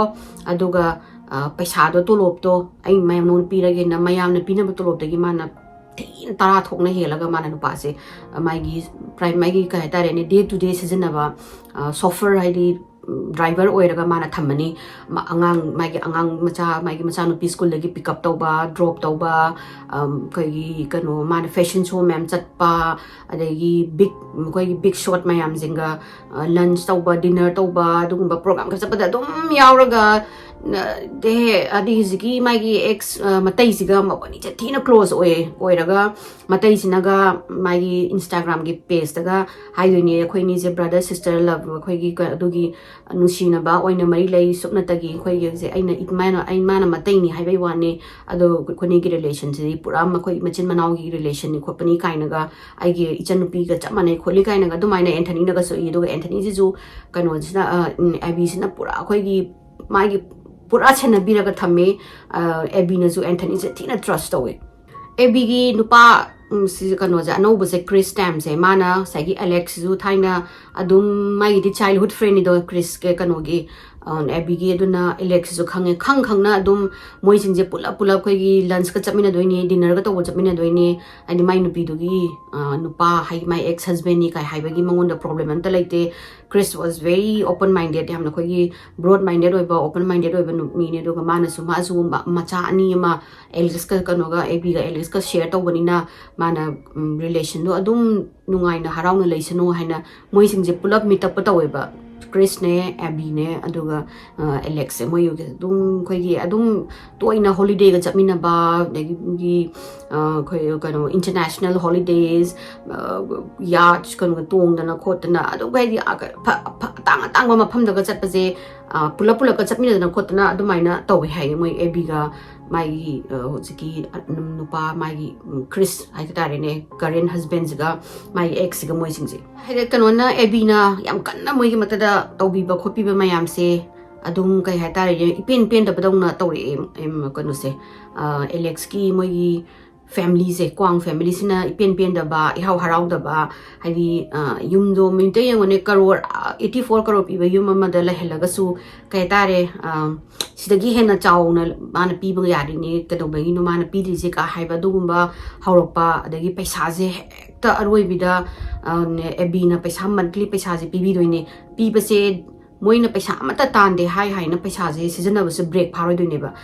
takoi gi top elite kai hatare ne paisa wealthy paisa pai ba mi gi type da paisa je spend tong doine Alex su mangai re Anthony ju mangai re mai maku bok tu ju mai gi ex maku bok tu ju mai ex manem bok tu ju loina mak khoi paisa ji da hekta Abby na dum pi daga leirani hai ba gi type da season ba horani dagi Abby na amu paisa ga je khitang khandana pi ba ga se ekta saubi adi mai moi adi Abby na mo de dugi pesa pi dugi pi ngai ka sulai tramni mo de divorce or ga lair bane adubu Abby na pi haina hen pi draga na hekta saudana tawbi khot pi mai matang daga kai tari me nungai ta ba phongdok po kam ba moi khaga hore dum khaga sum ko sala inge Alex ki mapa si ju sai na ha ba du suspend taw dagi thabak nau na mu taw phangaroi phangdabni na thabak to tawdre Alex si ju thabak tauning adi somda magi ex no piduna paisa do dum piraga ma ghari ga je ko gi word 100,000 kai kare tare $100 $100,000 gi word oiba abdi crore kaya humari ga piba ghari ga jita ga splurge tauba adegi managa night out ka chat paje one night ga hekta khoi crore hena ga paisa je tingthopi mamana bezing kauraga adagi nupi magi mistress ka zu magi girlfriend atare ne du zing adagi di mamana bezing ga party to buda adum karora ani hung je ta loithoga paisa do mu Abby dagi mu pi wona mu haiba Abby jina mu nungai trine moi do paisa thokchadrabani hena mu mana piba kaina de Abby do di paisa mani super rich ne do na paisa do khara dum tingja di tingja jono kai ma su khan bajani adune ba do moi na hai khali jina paisa se he na ma de paisa me pai bane super rich ne super wealthy ne aduna paisa je hena ka do bi pi ri no kai na do gumba gi haura ine ba adi pen ba nai da ba imung hai tam ni moi ji kwang family je mi gi tawbi man khang ba da ba pen ba nai da ba moi ne he ya ning draga na moi na chumme khan na chumba ya ning draga na mi zatlan ba adu gumba type ni moi kwang family je sum moi na sum tam na sum paisa je ai na ting ni khule tor ba je Abby ji ju du mature ore ngai hai di chahi try pan da lu hong gi ne hauji ti chahi do ma tam na sum mature ore macha chauksale adu bok to paisa je hekta break padran lobudagi mana paisa je kitang break ma je hai di moi da piba paisa se break khara pharage hena tawba hore ꯍꯧꯔꯛꯑꯒ ꯃꯥꯅ ꯈꯤꯇꯪ distance ꯑꯣꯏꯔꯒ ꯃꯣꯏꯗꯒꯤ distance ꯑꯣꯏꯔꯒ ꯈꯪꯍꯟꯒꯦ ꯍꯥꯏꯗꯤ ꯃꯣꯏꯁꯨ ꯄꯩꯁꯥꯁꯦ ꯀꯃꯥꯏꯅ ꯇꯥꯜꯂꯒ ꯑꯩꯅ ꯄꯩꯁꯥ ꯇꯥꯜꯂꯦꯅ ꯑꯩꯁꯦ ꯇꯨꯝꯕ ꯆꯥꯕ ꯈꯪꯗꯒꯩ ꯇꯥꯜꯂꯤ ꯄꯩꯁꯥꯅꯤ ꯃꯣꯏꯗꯤ ꯁꯨꯝ ꯅꯥꯀꯟꯗ ꯑꯗꯨꯝ ꯐ꯭ꯔꯤꯗ ꯑꯗꯨꯝ ꯕꯦꯡꯛꯇꯒꯤ ꯆꯤꯡꯉꯒ ATM ꯗꯧꯅ ꯂꯧꯊꯣꯛꯄꯒꯤ ꯋꯥꯈꯟꯗ ꯑꯗꯨꯝ ꯈꯟ ꯂꯩꯔꯒꯗꯤ ꯌꯥꯔꯔꯣꯏ ꯍꯥꯏꯅ ꯃꯥꯁꯦ ꯑꯟꯗꯔꯁꯇꯦꯟ ꯇꯧꯕ ꯍꯧꯔꯛꯑꯦ ꯍꯥꯏꯗꯤ ꯃꯣꯏꯒꯤ ꯀ꯭ꯋꯥꯡ ꯐꯦꯃꯤꯂꯤꯁꯤꯗꯒꯤ ꯑꯩꯁꯦ ꯈꯤꯇꯪ ꯂꯥꯞꯊꯣꯛꯑꯒꯦ ꯍꯥꯏꯅ ꯃꯥꯁꯦ ꯈꯜꯂꯛꯑꯅꯤ ꯑꯗꯨꯒ ꯀꯔꯤ ꯍꯥꯏꯇꯥꯔꯦ ꯃꯥꯅ ꯑꯗꯨꯃꯥꯏꯅ ꯄꯩꯁꯥꯁꯦ ꯄꯤꯔꯒ ꯀꯩꯝꯕꯨ ꯃꯣꯏꯗꯁꯨ ꯑꯐ ꯅꯨꯡꯉꯥꯏ ꯑꯝꯇ ꯇꯧꯗ꯭ꯔꯦ ꯃꯣꯏꯅ ꯄꯩꯁꯥꯗꯣ ꯇꯨꯡꯁꯤꯟꯗꯅ ꯃꯣꯏꯒꯤ ꯃꯁꯥꯒꯤ ꯃꯄꯣꯠ ꯃꯆꯩ ꯄꯩꯁꯥꯅ ꯂꯨꯄꯥ ꯂꯟ ꯊꯨꯝ ꯂꯩꯁꯟꯕꯁꯨ ꯅꯠꯇꯦ ꯁꯨꯝ ꯅꯥꯀꯟꯗ ꯏꯅꯥ ꯈꯨꯟꯕ ꯁꯥꯔ ꯄꯩꯁꯥꯁꯦ ꯂꯧꯊꯣꯛꯂꯛꯑꯦꯅ ꯑꯦꯕꯤꯁꯤꯅ 2020 ꯒ ꯌꯧꯔꯛꯄ 1920 ꯌꯧꯔꯛꯄ ꯉꯁꯥꯏꯒꯤ 1920ꯒꯤ ꯇꯥꯏꯃꯤꯡꯗ ꯁꯥꯏꯁꯤꯗꯒꯤ ꯃꯥꯅ ꯈꯒ ꯂꯥꯞꯊꯣꯛꯄ ꯈꯒ ꯄꯩꯁꯥꯁꯦ ꯀꯛꯄ ꯍꯧꯔꯛꯑꯒ ꯃꯣꯏꯁꯤꯡꯁꯦ ꯈꯒ ꯅꯨꯡꯉꯥꯏꯅꯗꯕ ꯃꯔꯛꯇꯒꯤ ꯍꯧꯔꯛꯑꯅꯤ ꯑꯗꯨꯝ ꯇꯥꯏꯃꯤꯡꯁꯤꯗ ꯐꯦꯕꯋꯥꯔꯤꯒꯤ ꯇꯥꯡ 22 2023 ꯁꯤꯗ ꯀ꯭ꯔꯤꯁꯇꯦꯝꯁꯦ ꯑꯦꯕꯤꯒꯤ ꯃꯥꯒꯤ ꯅ꯭ꯌꯨ ꯍꯁꯕꯦꯟꯁꯦ ꯁꯤꯁꯤꯅ ꯃꯥꯁꯦ ꯃꯀꯣꯛ ꯍꯥꯏꯗꯤ ꯃꯥꯁꯦ ꯃꯊꯥ ꯁꯥꯔꯦꯕ ꯀꯩꯅꯣꯁꯦ ꯑꯦꯕꯤꯁꯦ ꯃꯥꯅ ꯀꯟꯇꯦꯛ ꯇꯧꯕ ꯁꯨꯡꯐꯪ ꯐꯪꯗ꯭ꯔꯦ ꯐꯣꯟ ꯇꯧꯕꯁꯨ ꯄꯥꯏꯔꯛꯇ꯭ꯔꯦ ꯇꯦꯛꯁ ꯃꯦꯁꯦꯖ ꯊꯥꯕꯁꯨ ꯍꯜꯂꯛꯇ꯭ꯔꯦ ꯑꯗꯨꯒ ꯃꯥꯒꯤ ꯃꯆꯥꯁꯦ ꯄꯤꯛꯑꯞ ꯇꯧꯕ ꯆꯠꯀꯗꯕ ꯑꯗꯨꯁꯨ ꯄꯤꯛꯑꯞ ꯇꯧꯕ ꯂꯥꯛꯇ꯭ꯔꯦ ꯃꯆꯥ ꯄꯤꯛꯑꯞ ꯇꯧꯕ ꯍꯥꯏꯁꯦ ꯑꯦꯕꯤꯅ ꯂꯥꯛꯑꯒ ꯃꯄꯩ ꯊꯕꯛ ꯆꯤꯜꯂꯒꯁꯨ ꯃꯥꯗꯤ ꯑꯁꯤꯒꯤꯁꯦ ꯃꯥꯅ ꯑꯣꯅꯔ ꯑꯣꯏꯅ ꯈꯟꯖꯕ ꯍꯥꯏꯗꯤ ꯀꯔꯤ ꯃꯥꯒꯤ ꯁꯤꯒꯤꯁꯦ ꯑꯩꯈꯣꯏꯒꯤ ꯌꯥꯝꯅ ꯃꯥꯅ ꯂꯨꯅ ꯂꯧꯖꯕ ꯃꯆꯥ ꯄꯤꯛꯑꯞ ꯇꯧꯕꯁꯦ ꯁ꯭ꯀꯨꯜꯗꯒꯤ ꯁꯤ ꯑꯗꯨꯅꯦ ꯑꯗ ꯅꯨꯃꯤꯠꯁꯦ ꯃꯥꯅ ꯃꯆꯥ ꯄꯤꯛꯑꯞ ꯇꯧꯒꯅꯤ ꯍꯥꯏꯅ ꯊꯣꯛꯈ꯭ꯔꯒ ꯃꯆꯥꯁꯨ ꯄꯤꯛꯑꯞ ꯇꯧꯕ ꯂꯥꯛꯇ꯭ꯔꯦ ꯑꯗꯒꯤ ꯃꯥꯁꯦ ꯀꯩꯅꯣ ꯄꯥꯎ ꯐꯪꯉꯔꯣꯏ ꯃꯥꯁꯦ ꯃꯥꯡꯈ꯭ꯔꯅꯦꯕ ꯍꯥꯏꯗꯤ ꯃꯥꯁꯦ ꯗꯤꯁꯑꯄꯤꯌꯔ ꯑꯣꯏꯈ꯭ꯔꯅꯦꯕ ꯀꯥꯏ ꯆꯠꯈ꯭ꯔꯕꯅꯣ ꯈꯪꯗ꯭ꯔꯦ ꯑꯗꯩ ꯃꯥꯒꯤ ꯀꯥꯔꯁꯨ ꯊꯤ ꯐꯪꯗ꯭ꯔꯦ ꯀꯅꯥꯝꯐꯥꯎꯅ ꯃꯥꯒꯤ ꯃꯇꯥꯡꯗꯁꯨ ꯇꯥꯈꯤꯗ꯭ꯔꯦ ꯑꯗꯨꯒ ꯑꯦꯕꯤꯁꯦ ꯃꯥꯒꯤ ꯐꯣꯟꯗ ꯑꯣꯞꯁꯦꯁ ꯑꯣꯏꯌꯦ ꯍꯥꯏꯗꯤ ꯔꯦꯒꯨꯂꯔꯂꯤ ꯃꯥꯒꯤ ꯐꯦꯁꯕꯨꯛ ꯑꯗꯒꯤ ꯏꯟꯁꯇꯥꯒ꯭ꯔꯥꯝꯁꯦ ꯑꯗꯨꯝ ꯑꯞꯗꯦꯠ ꯇꯧꯕ ꯅꯨꯄꯤꯅꯦ ꯑꯗꯣ ꯐꯣꯟ ꯍꯥꯏꯗꯤ ꯃꯥꯅ ꯑꯗꯨꯝ ꯄꯥꯏꯔꯒ ꯍꯟꯖꯟ ꯅꯣꯇꯤꯐꯤꯀꯦꯁꯟ ꯇꯧꯕꯒꯤ ꯃꯤꯅ ꯔꯤꯆ ꯑꯥꯎꯠ ꯇꯧꯔꯛꯄꯒꯤ ꯀꯝꯄꯅꯤ ꯃꯌꯥꯝꯅ ꯇꯧꯔꯛꯄ ꯈꯣꯠꯄꯒꯤ ꯑꯗꯨ ꯃꯥꯅ ꯐꯣꯟ ꯄꯥꯏꯔꯤꯕ ꯃꯤ ꯅꯨꯄꯤꯅꯦ ꯑꯗꯣ ꯅꯨꯃꯤꯠꯁꯤꯗꯗꯤ ꯃꯥꯒꯤ ꯐꯣꯟꯗꯨꯁꯨ ꯇꯨꯃꯤꯟ ꯂꯩꯈ꯭ꯔꯦ ꯁꯥꯏꯂꯦꯟꯇ ꯂꯩꯈ꯭ꯔꯦ ꯍꯥꯏꯗꯤ ꯀꯅꯥꯝꯕꯨ ꯑꯦꯛꯇꯤꯚꯤꯇꯤ ꯑꯝꯇ ꯎꯗ꯭ꯔꯦ ꯃꯥꯒꯤꯅ ꯇꯦꯛꯁ ꯍꯟꯕꯗꯣ ꯁꯤꯟꯁꯨ ꯇꯧꯗ꯭ꯔꯦ ꯃꯌꯥꯝꯅ ꯌꯦꯡꯕꯗ ꯃꯥꯅ ꯔꯤꯄ꯭ꯂꯥꯏꯁꯨ ꯇꯧꯔꯛꯇ꯭ꯔꯦ ꯐꯣꯟꯁꯨ ꯄꯥꯏꯔꯛꯇ꯭ꯔꯦ ꯑꯗꯨꯒ ꯐꯣꯟꯁꯤꯁꯨ ꯑꯃꯨꯛ ꯃꯥꯅ ꯀꯣꯜ ꯇꯧꯔꯛꯇ꯭ꯔꯦ ꯈꯣꯠꯇ꯭ꯔꯦ ꯃꯣꯏꯁꯤꯗꯒꯤ ꯑꯍꯥꯟꯕꯗꯗꯤ ꯐꯣꯟ ꯇꯧꯅꯔꯒ ꯍꯪꯉꯦ ꯍꯥꯏꯗꯤ ꯀ꯭ꯔꯤꯁꯅ ꯃꯥꯏ ꯃꯃꯥꯗ ꯃꯥꯒꯤ ꯃꯅꯥꯎꯅꯨꯄꯤ ꯂꯩꯕꯁꯤꯡꯗ ꯑꯗꯒꯤ ꯃꯥꯒꯤ ꯁ꯭ꯇꯦꯞ ꯐꯥꯗꯔꯗ ꯐꯣꯟ ꯇꯧꯔ ꯈꯣꯠꯄ ꯍꯪꯕꯁꯤꯗ ꯃꯌꯥꯝꯅ ꯍꯥꯏꯁꯦ ꯑꯩꯈꯣꯏꯗꯤ ꯎꯗꯦꯅꯦ ꯈꯣꯠꯇꯦꯅꯦ ꯃꯥꯗꯨꯗꯤ ꯑꯉꯥꯡ ꯃꯥꯒꯤ ꯄꯤꯛꯑꯞ ꯇꯧꯕꯒꯤ ꯇꯥꯏꯃꯤꯡꯗꯣ ꯑꯗꯨꯗꯤ ꯑꯉꯥꯡ ꯄꯤꯛꯑꯞ ꯇꯧꯅꯤ ꯍꯥꯏꯔꯝꯃꯦꯗꯒꯤ ꯍꯥꯏꯗꯤ ꯇꯥꯗ꯭ꯔꯦ ꯈꯪꯗ꯭ꯔꯦꯅ ꯇꯧꯕꯗꯒꯤ ꯃꯣꯏꯁꯦ ꯑꯍꯥꯟꯕꯗ ꯑꯦꯕꯤꯁꯦ ꯑꯩꯈꯣꯏꯒꯤ ꯃꯤꯅꯒ ꯀꯤꯗꯅꯦꯞ ꯇꯧꯈ꯭ꯔꯕ꯭ꯔꯥ ꯍꯥꯏꯅ ꯈꯜꯂꯦ ꯀꯤꯗꯅꯦꯞ ꯇꯧꯈ꯭ꯔꯒ ꯄꯩꯁꯥꯒꯤ ꯔꯦꯟꯁꯝꯒꯤ ꯄꯩꯁꯥ ꯍꯥꯏꯗꯤ ꯂꯥꯛꯀꯗ꯭ꯔꯥ ꯈꯣꯠꯀꯗ꯭ꯔꯥ ꯍꯥꯏꯅ ꯈꯜꯂꯦ ꯀꯩꯒꯤꯅꯣꯗ ꯑꯦꯕꯤꯗꯣ ꯄꯩꯁꯥ पाई खंबनिना मोइना किडनैप तौरगा पैसा लौथोअजु हाइदि अदुगुम्बगी पॉसिबिलिटी सु लेयेना मोइसे अहामबदि ngaइरमे पुलिस का इन्वॉल्व तौरमदे अदुगा ngaइरे ngaइबसिदा फोन जे सुंलाक लाक्ट्रे फोन लाक्तबदगी मोइना कमाइ तौनिसिदि मासे फोन जु नु कनो तौरे फोन सु पाई पाइद्रे अदुगा रेंसम कॉल जुमता लाक्ट्रे सिदि पुलिस इन्वॉल्व तौरसेना मोइसे डिसाइड तौरे नोंगालगा नेक्स्ट डे 20 फेब्रुवारी की टांग 22 सिदा 2023 की सिदा मोइना पुलिस दा फॉर्मल पुलिस दा कंप्लेंट हाइदि मिसिंग रिपोर्ट अमा इखटले हाइदि समाइना एबिदो पाउ फाउनागिद्रे खोटगिद्रे मा मांगरे खोटखरेना दुमाइना थांगतले अदुगा मोइना हामबदा हाइना हाइरे फेब्रुवारी की टांग 23 की पुंग अनि मखाइ अदाइदा मासे उदोइने दु सिजे पुलिसना अदु पुलिस दाजु माना सिगी करो मागी लास्ट एक्टिविटी से माना जो मोइ पुलिस ना जो पब्लिश तौनी माना चटखिबदा हाइबजे अंगौबा स्वेटर अमा लिटखी अदगी खोंगाव अंगौबा मा सेखी खोंगुप अंगौबा मा अदुगा white jacket ama makutna pairaga mase sakhi duga hong kong police na jo sije press conference tawraga release tawrani picture mayam je cctv footage mayam aduga kana mi loina makta request tawre haidi akhangba lairaba magi last known act kano tawba uba khotpa yawraga di laaga moida phaibiyo khotlo na adumaina moina ju pet haidi police sing na ju press conference tawre sai pisa paiba ina khunba nupi hoi daina yam thina influential oiba nupi mamangamina high profile case oire hong kong gi adagi police department 150 चामा यांखैमु police personnel detective मैम थादोगा हंगदना खोतना CCTV येंगना मागी phone गी GPS तौदना खोतना तौबसिदा मोइना ngसाई लास्ट मागी नॉन सीसीटीवी दा उबदो अदुदा चेक तौरकांदा कार मागी कार पिकअप लाकबा कार से मयामना दाइदा सुम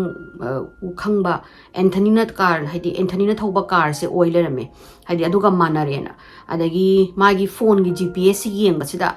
याम लापना Hong Kong moigi city dagi lapna leiba mafam ama hai asina long mai sing hai long mai sing ko ba mafam ama da leiroi ada ahamada di kano se spaina magi phone music lapna mafam hai di sabab yam lapa mafam da adumaina AB gi phone gi GPS se last known location adu oibada mayam se concerning oye kaino da man se da mana mi khangbam ta leibuna te aduga mana da chatkani ju hairam banate magi business ki kari krak adu gi una khona badai da mi amta leite adu na moi se pakhatana adai gi mi adu gi mafam du da chatlaga policing je door to door interview to wa horani questioning to wa horani hedi noi khangbra khotpra kana sinu pi je ubra AB je ubra khotpra na adagi moina kano lauraga khoi yum khudingi footage laurani moi CCTV gi footage piro na hairani local houses ma'am dagi adagi dash cam camera khoi gari da hapa adagi park ta tolai bu khopa ma'am se loina mag moina lokhalaga mu yenga investigation je mu makha da tam na mu satha ba horani ada moi ngasai police na hamba kano do je suspect tok doi se moi usagi kwang family do dum oirani kaino da gari ama pick up tok la pu du Anthony gi male aduga ex husband asema di my spouse number 1 da my spouse se hana hangani my current husband do my current husband do questioning dore loiraga kwang family se mu moina police na kaukhatle haidi smaina la o police station da noi haina interview loge khot ge kano do AB do sane thiba phangtre khotre na ada moigi family se kakhulaga question se hangbasida police na hangiba question sida phajana khum da ba koigi corporate phajana tawda ba anagi seran turan hangoi do ba koigi hai do ba adugumba hangba kadagi AB do atopa kano tawbra kai moi bati kano hai tare ne police na hangiba kano se masagi magi makubok magi ex has magi makubok to the ex makubok to the police warambanina adwaina khangde managa macha singda mai nupi singda technique takpirak pra karino khangde moina question hangbase ki mathong maram khangda bagata moina khumakpa di moina manada ba haitare ne relate tawda ba answer singa ta khumakpa adagi moina ude khote na haiba sumna kanda timing ga khotpaga moi ichan sana da ba horokpa degi police singa chingna hore haidi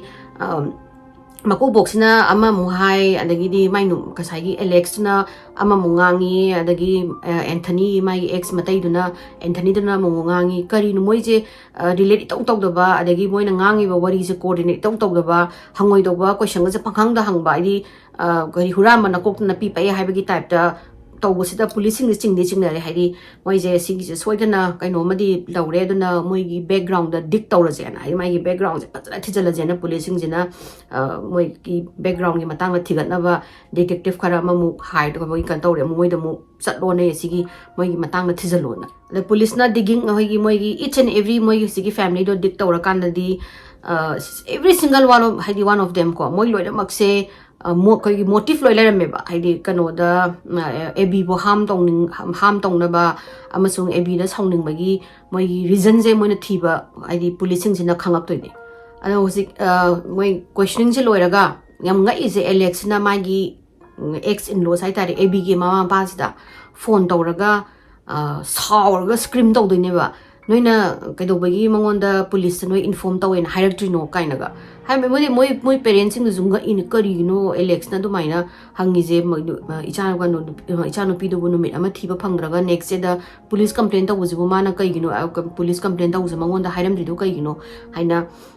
saurakpagi moi ju police haire ado moina khali je police na su khalle haidi Alex soiduna kari gino mana dumaina haidi noina police ta in kano inform tawre na mangonda haim ri je kai no hari je maybe ma moina plan tawraga kai no ma plan tawraga policing jina yam thuna moido kakhatpa natraga moina topa plan lairamaga or they want to do something hadi kano ma tawge na khallaga police na hana yokslapa dagi thabak to tawbangam da bagi type ta moijo chingnare ai ngasagi police na moigi background da dik tawra kan da di moina phangiba motive hai tare ne kari no na haibada AB ga moiga leiba mari se strain hore hore di sagi AB do na pisa khaga piram ba do man khaga lepa hore tam na adoga moina hojik leiriba 10 kai kano se crore 84 piriba apartment se mana yo lage na hairaba yo lage adoduna noido yo laga sumai de one mai di ex ne ꯑꯗꯨꯗꯨꯅ ꯑꯗꯨꯝ ꯅꯣꯏ ꯆꯠꯈ꯭ꯔꯣ ꯑꯩꯗꯣ ꯌꯨꯝꯗ ꯌꯣꯟꯒꯦ ꯍꯥꯏꯕ ꯃꯇꯝꯗ ꯑꯗꯨꯝ ꯃꯣꯏ ꯀꯩꯁꯨ ꯍꯥꯏꯅꯤꯡꯉꯥꯏ ꯂꯩꯄꯣꯠ ꯍꯥꯏꯗꯤ ꯀꯩꯁꯨ ꯇꯧꯕ ꯉꯝꯄꯣꯠꯇꯦ ꯑꯗꯨꯁꯨ ꯑꯦꯕꯤꯅ ꯃꯐꯝ ꯑꯃꯗ ꯍꯣꯡꯗꯣꯛꯄꯤꯒꯦ ꯅꯣꯏꯒꯤ ꯌꯨꯝ ꯑꯃ ꯂꯩꯒꯦ ꯑꯗꯨꯗ ꯂꯩꯔꯣ ꯑꯗꯨꯒ ꯍꯧꯖꯤꯛ ꯅꯣꯏꯅ ꯂꯩꯔꯤꯕ ꯑꯩꯒꯤ ꯌꯨꯝꯁꯦ ꯑꯩꯁꯤ ꯌꯣꯜꯂꯒꯦꯅ ꯍꯥꯏꯕꯗꯒꯤ ꯑꯁꯤꯒꯤ ꯃꯇꯥꯡꯁꯤꯗ ꯃꯣꯏꯁꯦ ꯈꯟꯅꯕ ꯈꯔ ꯅꯨꯡꯉꯥꯏꯅꯗꯕ ꯍꯧꯅꯔꯛꯑꯕꯖꯥꯠꯅꯤ ꯃꯥꯅ ꯑꯗꯨꯒ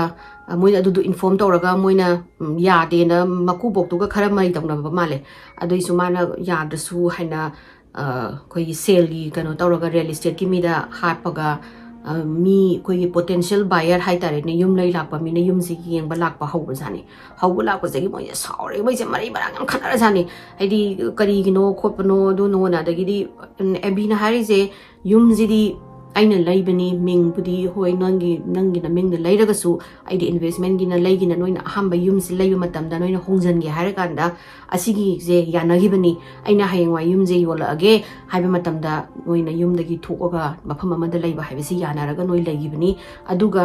ꯍꯧꯖꯤꯛ ꯑꯩꯅ ꯌꯨꯝꯁꯦ ꯂꯩꯔꯒꯦ ꯍꯥꯏꯕ ꯃꯇꯝꯗ ꯅꯣꯏꯅ ꯌꯥꯗ꯭ꯔꯤꯁꯦ ꯀꯩꯒꯤꯅꯣꯅ ꯑꯗꯒꯤ ꯍꯧꯖꯤꯛꯀꯤ ꯑꯦꯂꯦꯛꯁ ꯀ꯭ꯋꯥꯡꯒꯤ ꯐꯦꯃꯤꯂꯤꯁꯤꯅ ꯍꯥꯏꯔꯤꯁꯦ ꯌꯨꯝꯁꯤꯗꯤ ꯃꯥꯒꯤ ꯃꯀꯨꯕꯣꯛꯀꯤ ꯃꯃꯤꯡꯗ ꯂꯩꯕꯅꯤꯅ ꯑꯩꯈꯣꯏꯒꯤꯅꯦꯅ ꯑꯃꯨꯛ ꯇꯧꯔꯛꯑꯕ ꯑꯗꯒꯤꯗꯤ ꯑꯃꯨꯛ ꯀꯩꯅꯣꯅ ꯑꯦꯕꯤꯅ ꯍꯥꯏꯔꯦ ꯑꯀꯣꯔꯗꯤꯡ ꯇꯨ ꯍꯣꯡꯀꯣꯡ ꯂꯣꯗꯗꯤ ꯀꯔꯤꯒꯨꯝꯕ ꯌꯨꯝꯁꯦ ꯂꯩꯔꯒꯁꯨ ꯒꯤꯐ ꯇꯧꯔꯒꯁꯨ ꯃꯤ ꯑꯇꯣꯞꯄꯒꯤ ꯃꯃꯤꯡꯗ ꯂꯩꯔꯒꯁꯨ ꯀꯔꯤꯒꯨꯝꯕ ꯌꯨꯝꯁꯤꯒꯤ ꯃꯣꯔꯒꯦꯖ ꯄꯩꯁꯥ ꯀꯩꯀꯩ ꯄꯤꯕꯁꯦ ꯍꯥꯏꯗꯤ ꯉꯁꯥꯏꯒꯤ ꯑꯦꯕꯤꯗꯨꯒꯤ ꯄꯣꯀꯦꯠꯇꯒꯤ ꯂꯣꯏꯅ ꯄꯤꯕꯅꯤ ꯑꯦꯕꯤꯅ ꯂꯣꯏꯅ ꯄꯤꯕꯅꯦꯅ ꯑꯗꯨꯗꯣ ꯄ꯭ꯔꯨꯐ ꯇꯧꯕ ꯉꯝꯃꯒꯗꯤ ꯑꯦꯕꯤꯅ ꯑꯗꯨꯝ ꯌꯨꯝꯁꯦ ꯃꯥꯒꯤꯅꯦꯅ ꯑꯗꯨꯝ ꯂꯧ ꯌꯥ ꯃꯥꯜꯂꯦ ꯑꯗꯨꯗꯨꯅ ꯑꯗꯨꯒꯤ ꯑꯣꯞꯁꯟꯁꯨ ꯂꯩꯕꯅꯤꯅ ꯑꯦꯕꯤꯅ ꯍꯥꯏꯁꯦ ꯑꯩꯅ ꯂꯣꯌꯔ ꯀꯩꯀꯩ ꯇꯥꯟꯅꯔꯒ ꯇꯧꯔꯛꯑꯒꯗꯤ ꯅꯣꯏꯁꯨ ꯍꯥꯏꯗꯤ ꯅꯨꯡꯉꯥꯏꯅꯔꯔꯣꯏ ꯑꯗꯨꯅ ꯌꯨꯝꯁꯦ ꯑꯩꯅ ꯅꯣꯏꯗ ꯌꯨꯝꯗ ꯀꯥꯎꯊꯣꯛꯑꯣ ꯅꯣꯏ ꯁꯣꯔꯣꯛꯇ ꯂꯩꯌꯨ ꯍꯥꯏꯕ ꯅꯠꯇꯦ ꯅꯣꯏꯒ ꯌꯨꯝ ꯑꯃ ꯂꯩꯕꯤꯒꯦ ꯆꯞ ꯃꯥꯟꯅ ꯍꯥꯏꯗꯤ ꯌꯨꯝ ꯂꯩꯒꯦ ꯃꯐꯝ ꯑꯃ ꯑꯗꯨꯒ ꯅꯣꯏꯗꯨꯗ ꯍꯣꯡꯇꯣꯛꯑꯣ ꯑꯗꯨꯒ ꯁꯤꯒꯤ ꯌꯨꯝꯁꯤꯗꯤ ꯑꯩ ꯌꯣꯟꯒꯦ ꯍꯥꯏꯕꯅꯤ ꯇꯧꯕꯁꯤꯗ ꯃꯣꯏꯒꯤ ꯏꯃꯨꯡ ꯉꯁꯥꯏꯒꯤ ꯀ꯭ꯋꯥꯡ ꯐꯦꯃꯤꯂꯤꯅ ꯍꯥꯏꯔꯤꯁꯦ ꯅꯪꯅ ꯀꯩꯗꯧꯕꯩꯅꯣ ꯍꯧꯖꯤꯛ ꯌꯣꯟꯗꯣꯏꯁꯦ ꯅꯪ ꯍꯧꯖꯤꯛ ꯄꯩꯁꯥ ꯌꯥꯝ ꯗꯔꯀꯥꯔ ꯇꯥꯔꯕ꯭ꯔꯥ ꯑꯗꯨꯁꯨ ꯅꯠꯇꯦ ꯅꯪꯅ ꯄꯩꯁꯥꯗꯣ ꯌꯥꯝ ꯄꯥꯏꯔꯤꯗꯨꯕꯨ ꯀꯩꯗꯧꯕꯒꯤ ꯅꯪꯅ ꯌꯨꯝꯁꯦ ꯍꯣꯕꯤ ꯌꯣꯟꯅꯤꯡꯉꯤꯅꯣꯅ ꯑꯗꯨꯗꯅꯦꯕ ꯃꯣꯏꯅ ꯁꯥꯎꯔꯛꯏꯁꯦ ꯑꯗꯨꯒ ꯑꯦꯕꯤꯅ ꯂꯩꯕꯤꯒꯦ ꯍꯥꯏꯔꯤꯕ ꯌꯨꯝꯁꯤꯅ ꯈꯤꯇꯪ ꯃꯣꯏꯅ ꯍꯧꯖꯤꯛ ꯂꯩꯔꯤꯕ ꯇꯣꯞ ꯅꯣꯠꯁ ꯑꯦꯂꯤꯠ ꯐꯦꯃꯤꯂꯤꯒ ꯂꯩꯕ ꯊꯤꯅ ꯆꯥꯎꯈꯠꯄ ꯈꯣꯏ ꯑꯗꯩ ꯂꯛꯖꯔꯤꯌꯁ ꯈꯣꯏ ꯌꯥꯝ ꯊꯤꯅ ꯇꯥꯡꯕ ꯃꯐꯝꯁꯦ ꯁꯤꯗ ꯅꯠꯇꯦꯕ ꯈꯤꯇꯪ ꯃꯐꯝꯗꯣ ꯈꯤꯇꯪ ꯀꯩ ꯍꯥꯏꯇꯥꯔꯦꯅꯦ ꯈꯤꯇꯪ ꯍꯟꯊꯕ ꯃꯐꯝ ꯍꯥꯏꯗꯤ ꯑꯇꯥꯡꯗꯕ ꯃꯐꯝꯅꯦꯕ ꯑꯗꯨꯅ ꯃꯣꯏ ꯍꯥꯏꯁꯦ ꯑꯩꯈꯣꯏ ꯁꯤꯗ ꯂꯩꯔꯝꯃꯒ ꯅꯪꯅ ꯑꯃꯨꯛ ꯁꯣꯝ ꯅꯥꯀꯟꯗ ꯍꯣꯡꯇꯣꯛꯑꯣ ꯍꯥꯏꯁꯦ ꯌꯥꯅꯤꯡꯗꯦ ꯈꯣꯠꯇꯦꯅ ꯑꯗꯨꯃꯥꯏꯅ ꯃꯣꯏꯁꯦ ꯊꯤꯅ ꯑꯗꯨꯝ ꯈꯟꯅꯕꯁꯦ ꯇꯞꯅ ꯑꯗꯒꯤ ꯁꯨꯝ ꯈꯠꯅꯕꯁꯦ ꯍꯧꯔꯛꯑꯕꯖꯥꯠꯅꯤ ꯑꯗꯒꯤ ꯃꯥꯒꯤ ꯑꯦꯛꯁ ꯃꯀꯨꯕꯣꯛꯅꯒꯁꯨ ꯅꯪ ꯑꯗꯨꯃꯥꯏꯅꯒ ꯑꯩꯈꯣꯏ ꯌꯨꯝꯁꯤꯗ ꯑꯩꯅ ꯇꯥꯟꯊꯣꯛꯑꯒꯗꯤ ꯅꯪꯁꯦ ꯍꯥꯏꯗꯤ ꯍꯥꯠꯇꯣꯛꯀꯅꯤ ꯀꯥꯏꯅ ꯑꯗꯨꯒꯨꯝꯕꯒꯤ ꯇꯧꯋꯦ ꯈꯣꯠꯂꯦ ꯀꯥꯏ ꯌꯥꯝ ꯌꯥꯎꯋꯦ ꯍꯥꯏꯗꯤ ꯍꯥꯏꯗꯤ ꯑꯦꯕꯤꯗ ꯀꯩ ꯍꯥꯏꯇꯥꯔꯦꯅꯦ ꯊ꯭ꯔꯦꯇꯟ ꯇꯧꯕ ꯈꯣꯠꯄ ꯑꯗꯨꯒꯨꯝꯕ ꯃꯣꯏꯁꯦ ꯍꯧꯔꯛꯑꯒ ꯅꯨꯡꯁꯤꯅꯗꯕꯁꯦ ꯑꯗꯨꯝ ꯉꯪꯅꯔ ꯈꯠꯅꯕꯁꯦ ꯍꯧꯔꯦ ꯑꯦꯕꯤꯗꯨꯁꯨ ꯕꯥꯎꯟꯗ꯭ꯔꯤ ꯑꯃ ꯁꯦꯠ ꯇꯧꯒꯦꯅ ꯈꯟꯖꯔꯤꯅꯦ ꯍꯥꯏꯗꯤ ꯃꯥꯗꯣ ꯄꯩꯁꯥ ꯑꯃꯠꯇ ꯇꯥꯟꯗꯦ ꯑꯗꯨꯒ ꯑꯇꯥꯡꯕ ꯄꯣꯠ ꯂꯩꯕ ꯀꯥꯔꯗ ꯑꯗꯒꯤ ꯅꯨꯡꯗꯥꯡꯗ ꯄꯥꯔꯇꯤ ꯇꯧꯕꯗ ꯄꯩꯁꯥꯁꯦ ꯁ꯭ꯄ꯭ꯂꯔꯁ ꯇꯧꯕ ꯑꯗꯨꯒ ꯄꯨꯝꯅꯃꯛꯅ ꯑꯦꯕꯤꯒꯤ ꯄꯩꯁꯥꯗꯒꯤ ꯑꯗꯨꯒ ꯑꯦꯕꯤꯒꯤ ꯃꯆꯥꯅꯨꯄꯤꯒꯤ ꯃꯥꯒꯤ ꯃꯟꯊꯂꯤ ꯄꯤꯕ ꯄꯩꯁꯥꯒꯗꯣ ꯑꯗꯨꯗꯩꯁꯨ ꯁꯤꯖꯤꯟꯅꯊꯣꯛꯑꯒ ꯑꯦꯂꯦꯛꯁꯤꯅ ꯍꯦꯛꯇ ꯃꯣꯏꯒꯤ ꯏꯃꯨꯡ ꯃꯅꯨꯡꯁꯤꯡꯁꯤꯅ ꯁꯤꯖꯤꯟꯅꯊꯣꯛꯑꯒ ꯑꯗꯨꯝ ꯑꯗꯨꯃꯥꯏꯅ ꯇꯧꯔꯒ ꯂꯩꯕꯁꯤꯗ ꯑꯦꯕꯤꯁꯤꯅ ꯑꯗꯒꯤꯅꯦꯕ ꯁꯥꯎꯔꯛꯏꯗꯣ ꯍꯥꯏꯗꯤ ꯑꯩꯅ ꯄꯤꯔꯦ ꯍꯥꯏꯗꯅ ꯄꯩꯁꯥꯁꯦ ꯃꯣꯏꯅ ꯍꯦꯛꯇ ꯀꯩꯅꯣꯗꯒꯤ ꯀꯩ ꯍꯥꯏꯇꯥꯔꯦꯅꯦ ꯎꯕ ꯄꯩꯁꯥꯗ ꯄꯥꯟꯕꯩ ꯇꯥꯏꯞꯇ ꯈꯜꯂꯒ ꯑꯗꯨꯃꯥꯏꯅ ꯁꯤꯖꯤꯟꯅꯔꯦꯅ ꯃꯥ ꯑꯗꯨꯗꯨꯒꯤ ꯕꯥꯎꯟꯗ꯭ꯔꯤ ꯑꯃꯁꯨ ꯃꯥꯅ ꯁꯦꯠ ꯇꯧꯒꯦꯅ ꯃꯥꯅ ꯕꯥꯎꯟꯗ꯭ꯔꯤꯗꯣ ꯁꯦꯠ ꯇꯧꯒꯦꯅ ꯈꯜꯂꯛꯄꯖꯥꯠꯅꯤ ꯑꯗꯨꯗꯨꯅ ꯄꯨꯂꯤꯁꯅ ꯈꯪꯉꯛꯏꯁꯦ ꯁꯤꯒꯤ ꯌꯨꯝ ꯌꯣꯟꯕꯒꯤ ꯃꯇꯥꯡ ꯑꯗꯒꯤ ꯄꯩꯁꯥ ꯀꯛꯊꯔꯛꯄꯒꯤ ꯃꯇꯥꯡꯁꯤꯗ ꯃꯣꯏꯁꯦ ꯃꯦꯖꯔ ꯗꯤꯁꯄ꯭ꯌꯨꯠ ꯑꯝꯇ ꯂꯩꯕꯖꯥꯠꯅꯤ ꯂꯩꯔꯒ ꯃꯣꯏꯁꯨ ꯍꯥꯏꯗꯤ ꯐꯦꯃꯤꯂꯤ ꯑꯅꯤꯁꯦ ꯊꯤꯅ ꯅꯨꯡꯉꯥꯏꯅꯗ꯭ꯔꯦꯕ ꯍꯥꯟꯅ ꯑꯦꯕꯤꯁꯤꯅ ꯃꯣꯏꯅ ꯍꯥꯏꯔꯤꯉꯩ ꯌꯥꯔꯒ ꯂꯩꯔꯝꯕꯅꯦ ꯑꯗꯣ ꯍꯧꯖꯤꯛꯇꯤ ꯑꯃꯨꯛ ꯑꯦꯕꯤꯁꯨ ꯌꯥꯔꯛꯇꯕꯗꯒꯤ ꯃꯣꯏꯁꯦ ꯌꯥꯝ ꯅꯨꯡꯉꯥꯏꯅꯗꯅꯒ ꯍꯥꯏꯗꯤ ꯂꯩꯔꯦ ꯑꯗꯨꯒꯤ ꯍꯥꯏꯗꯤ ꯍꯧꯖꯤꯛꯀꯤ ꯅꯨꯡꯉꯥꯏꯅꯗꯕꯁꯦ ꯄꯨꯂꯤꯁꯅ ꯈꯪꯕ ꯉꯝꯃꯦ ꯄꯨꯂꯤꯁꯅꯁꯨ ꯌꯥꯝꯅ ꯁꯁꯄꯤꯁꯤꯌꯁ ꯑꯣꯏꯕ ꯑꯃ ꯈꯪꯒꯅꯤ ꯃꯣꯏꯅ ꯀ꯭ꯋꯥꯡꯒꯤ ꯐꯦꯃꯤꯂꯤꯁꯤꯅ ꯑꯦꯕꯤ ꯃꯥꯡꯈꯤꯕ ꯍꯥꯏꯗꯤ ꯃꯥꯡꯒꯗꯧꯕ ꯍꯞꯇꯥ ꯑꯅꯤ ꯋꯥꯠꯂꯤꯉꯩꯗ ꯌꯥꯝ ꯍꯧꯖꯤꯛꯀꯤ ꯃꯐꯝ ꯂꯣꯡ ꯃꯥꯏꯆꯨꯡ ꯍꯥꯏꯕ ꯑꯃ ꯑꯩꯅ ꯌꯥꯝ ꯁꯕꯕ ꯑꯔꯥꯞꯄꯁꯦ ꯁꯤꯗꯩꯁꯤꯗ ꯌꯨꯝ ꯑꯃ ꯔꯦꯟ ꯇꯧꯔꯒ ꯃꯣꯏꯒꯤ ꯃꯃꯤꯡꯗ ꯌꯨꯝ ꯑꯃ ꯔꯦꯟ ꯇꯧꯔꯒ ꯂꯩꯔꯝꯃꯦ ꯃꯣꯏꯅ ꯄꯨꯂꯤꯁꯅ ꯑꯗꯨꯝ ꯃꯣꯏꯒꯤ ꯏꯟꯚꯦꯁꯇꯤꯒꯦꯁꯟꯒꯤ ꯃꯇꯨꯡ ꯏꯟꯅ ꯃꯣꯏꯅ ꯈꯪꯉꯛꯏꯁꯦ ꯑꯦꯂꯦꯛꯁꯀꯤ ꯃꯃꯥꯁꯦ ꯁꯤꯁꯦ ꯕꯦꯡꯛꯅ ꯀꯣꯔꯠꯅ ꯕꯦꯡꯀ꯭ꯔꯞꯁꯤ ꯍꯥꯏꯅ ꯂꯥꯎꯊꯣꯛꯑꯦ ꯃꯤꯒꯤ ꯄꯩꯁꯥꯅ ꯃꯌꯥꯝ ꯄꯨꯕꯒꯤ ꯃꯥꯒꯤ ꯗꯦꯠ ꯂꯩꯔꯝꯕ ꯍꯥꯏꯇꯥꯔꯦꯅꯦ ꯃꯤꯒꯤ ꯄꯩꯁꯥ ꯄꯨꯔꯝꯕꯗꯒꯤ ꯄꯩꯁꯥꯗꯣ ꯂꯩꯇ꯭ꯔꯦꯅ bankruptcy laukthokpa amaju lerame aduga Anthony sina 2019 da magi local bank na su tobagi court ta che thangkak lerame di fraud bounce check aduga paisa singdabagi aduga Alex sizu amuk magi criminal gi background lerame Abby na khangdaba Abby lo maga nungsinari tam lohongba adugi maramda oiramba su yai hai moy ani na divorce gi sahi leraga but nobody knows kan haidi kanana divorce oina de khangdre su mayamna khoi gi kan tawdo speculate tawdo di mayamna sum khanjan bado di magi matang da khangba dagi kaina bo oiram ga su yai hana ada election na kai dawe na election na kai dawrami haibasida mana nupi mi nupa nupi ami oijano online dating apps changani changaga mana trick tawrani moida aduga maje khoigi gold gi investor ne na sadoine saraga smagi insta magi kaita social media gi account sing sida ina khunba imung penthouse ta leibagi adagi gari khoigi karor mu taba gari si ba khotpa car khoi luxurious car thodana khotana adai Abby ne piba paisa sing duma na one night ga khoi party tawda ga karor muka loisan mu khotba maju mayam to loina mak man hapamnina mayam magi dating app ta nupi yauriba nupa any nupa nupi oisino mana moi singje unabasta man haidoi se moi asi se magi life ni stagi aina goal invest aur kanda paisa se tina phangi sigi paisa sina ni aina sida singut khoi kano crore 84 piba crore tabi yum ma aina leiri se adagi aina leiri ba ghari adu ada mayam se dumain har moi sinje thaja doini thajaraga mana magi kano sida invest awana hairani hairaga dating app tagi khangnaraga moi sin sigi nupa ra nupi re any khangnarani and ma tuminarani mi siga tuminaraga moi gi trust to mana lauraga goal things leiro kholon haidoine ba goals leiro duga aina hoji gold price am low oirebani low oringa is laisalaga goal lo mu kano duga mu haywai mu paisa do yam khat akanda ai mu invest obige ka haraga leiraga mana mi jing jiga tuminarani mu duga mu goal jang mu huralaga sakhibagi mayam magi dugumba shady criminal past to basing je loina mak thogle app kano na police na thijan humjan bajida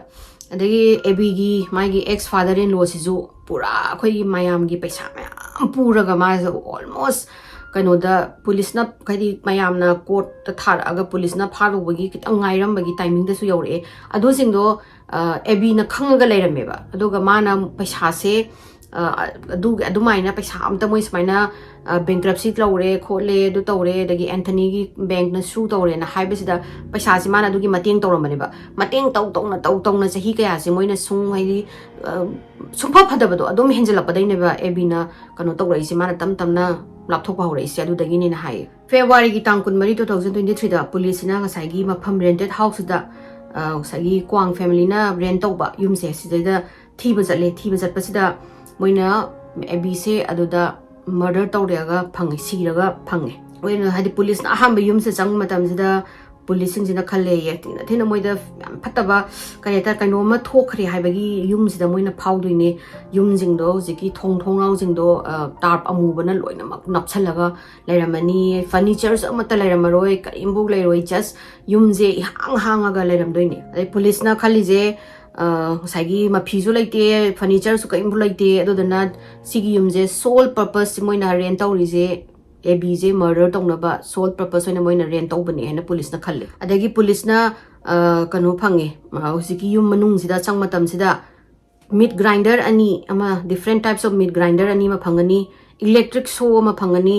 adagi nungdhang am phangani facial line mai nga khoigi mai de kupsanaba anuduma phangani adagi black raincoat phangani adagi purple hermes handbag ama Abby na pai gi ba adugi handbag to ma phangani aduga Abby gi mai gi credit card ka aduga ID ga yaw leramani aduga kitchen manung na changmatam da police na changma mal ki matam sida achauba steel na ko stainless steel gi pot achauba ani lerame laiba sida police na yeng basida yam thina mysterious oiba meat ma yawe aduga human tissue zu man ba yaw leramdagi moina sigi pot se kano da forensic ta thana ba ina moina tawre aduga hujiki hapami ba ingredients ju kano ni ko radish hapamani carrot hapani pepper ka onions ka hapaga adumaina yam thina mysterious oiba broth haidare soup ama semaga leirame do neba moina mi matung ju man ba mysterious meat oiba sida moina chingna ba neba sagi forensic ka thadoise adu moina sagi pot to da forensic ka thaba matam da moina check tawra kan da di Abby gi oiler me aduga Abby gi makok se ꯍꯧꯖꯤꯛꯀꯤ ꯄꯣꯠ ꯑꯃꯗꯨꯗ ꯌꯥꯎ ꯂꯩꯔꯝꯃꯦ ꯑꯗꯨꯒ ꯑꯦꯕꯤꯅꯗꯤ ꯃꯣꯏꯅ ꯈꯪꯉꯝꯗ꯭ꯔꯦ ꯀꯩꯒꯤꯅꯣꯗ ꯃꯣꯏꯅ ꯐꯖꯅ ꯁꯨꯞꯇꯣ ꯇꯧꯔꯒ ꯐꯨꯠꯂꯕꯅꯤꯅ ꯃꯇꯣꯡꯁꯤꯡꯗꯣ ꯂꯣꯏꯅꯃꯛ ꯀꯦꯟꯈ꯭ꯔꯕꯅꯤꯅ ꯁꯔꯨꯗꯣ ꯈꯇꯪ ꯃꯥꯏ ꯃꯀꯣꯛꯀꯤ ꯁꯔꯨꯗꯣ ꯈꯇꯪ ꯐꯪꯉꯦ ꯐꯪꯕꯗꯨꯗ ꯃꯥꯁꯦ ꯑꯥꯏꯗꯦꯟꯇꯤꯐꯥꯏ ꯇꯧꯕꯁꯦ ꯃꯥꯒꯤ ꯗꯦꯟꯇꯦꯜ ꯔꯦꯀꯣꯔꯗꯇꯒꯤ ꯑꯥꯏꯗꯦꯟꯇꯤꯐꯥꯏ ꯇꯧꯋꯦ ꯍꯥꯏꯌꯦ ꯍꯥꯏꯗꯤ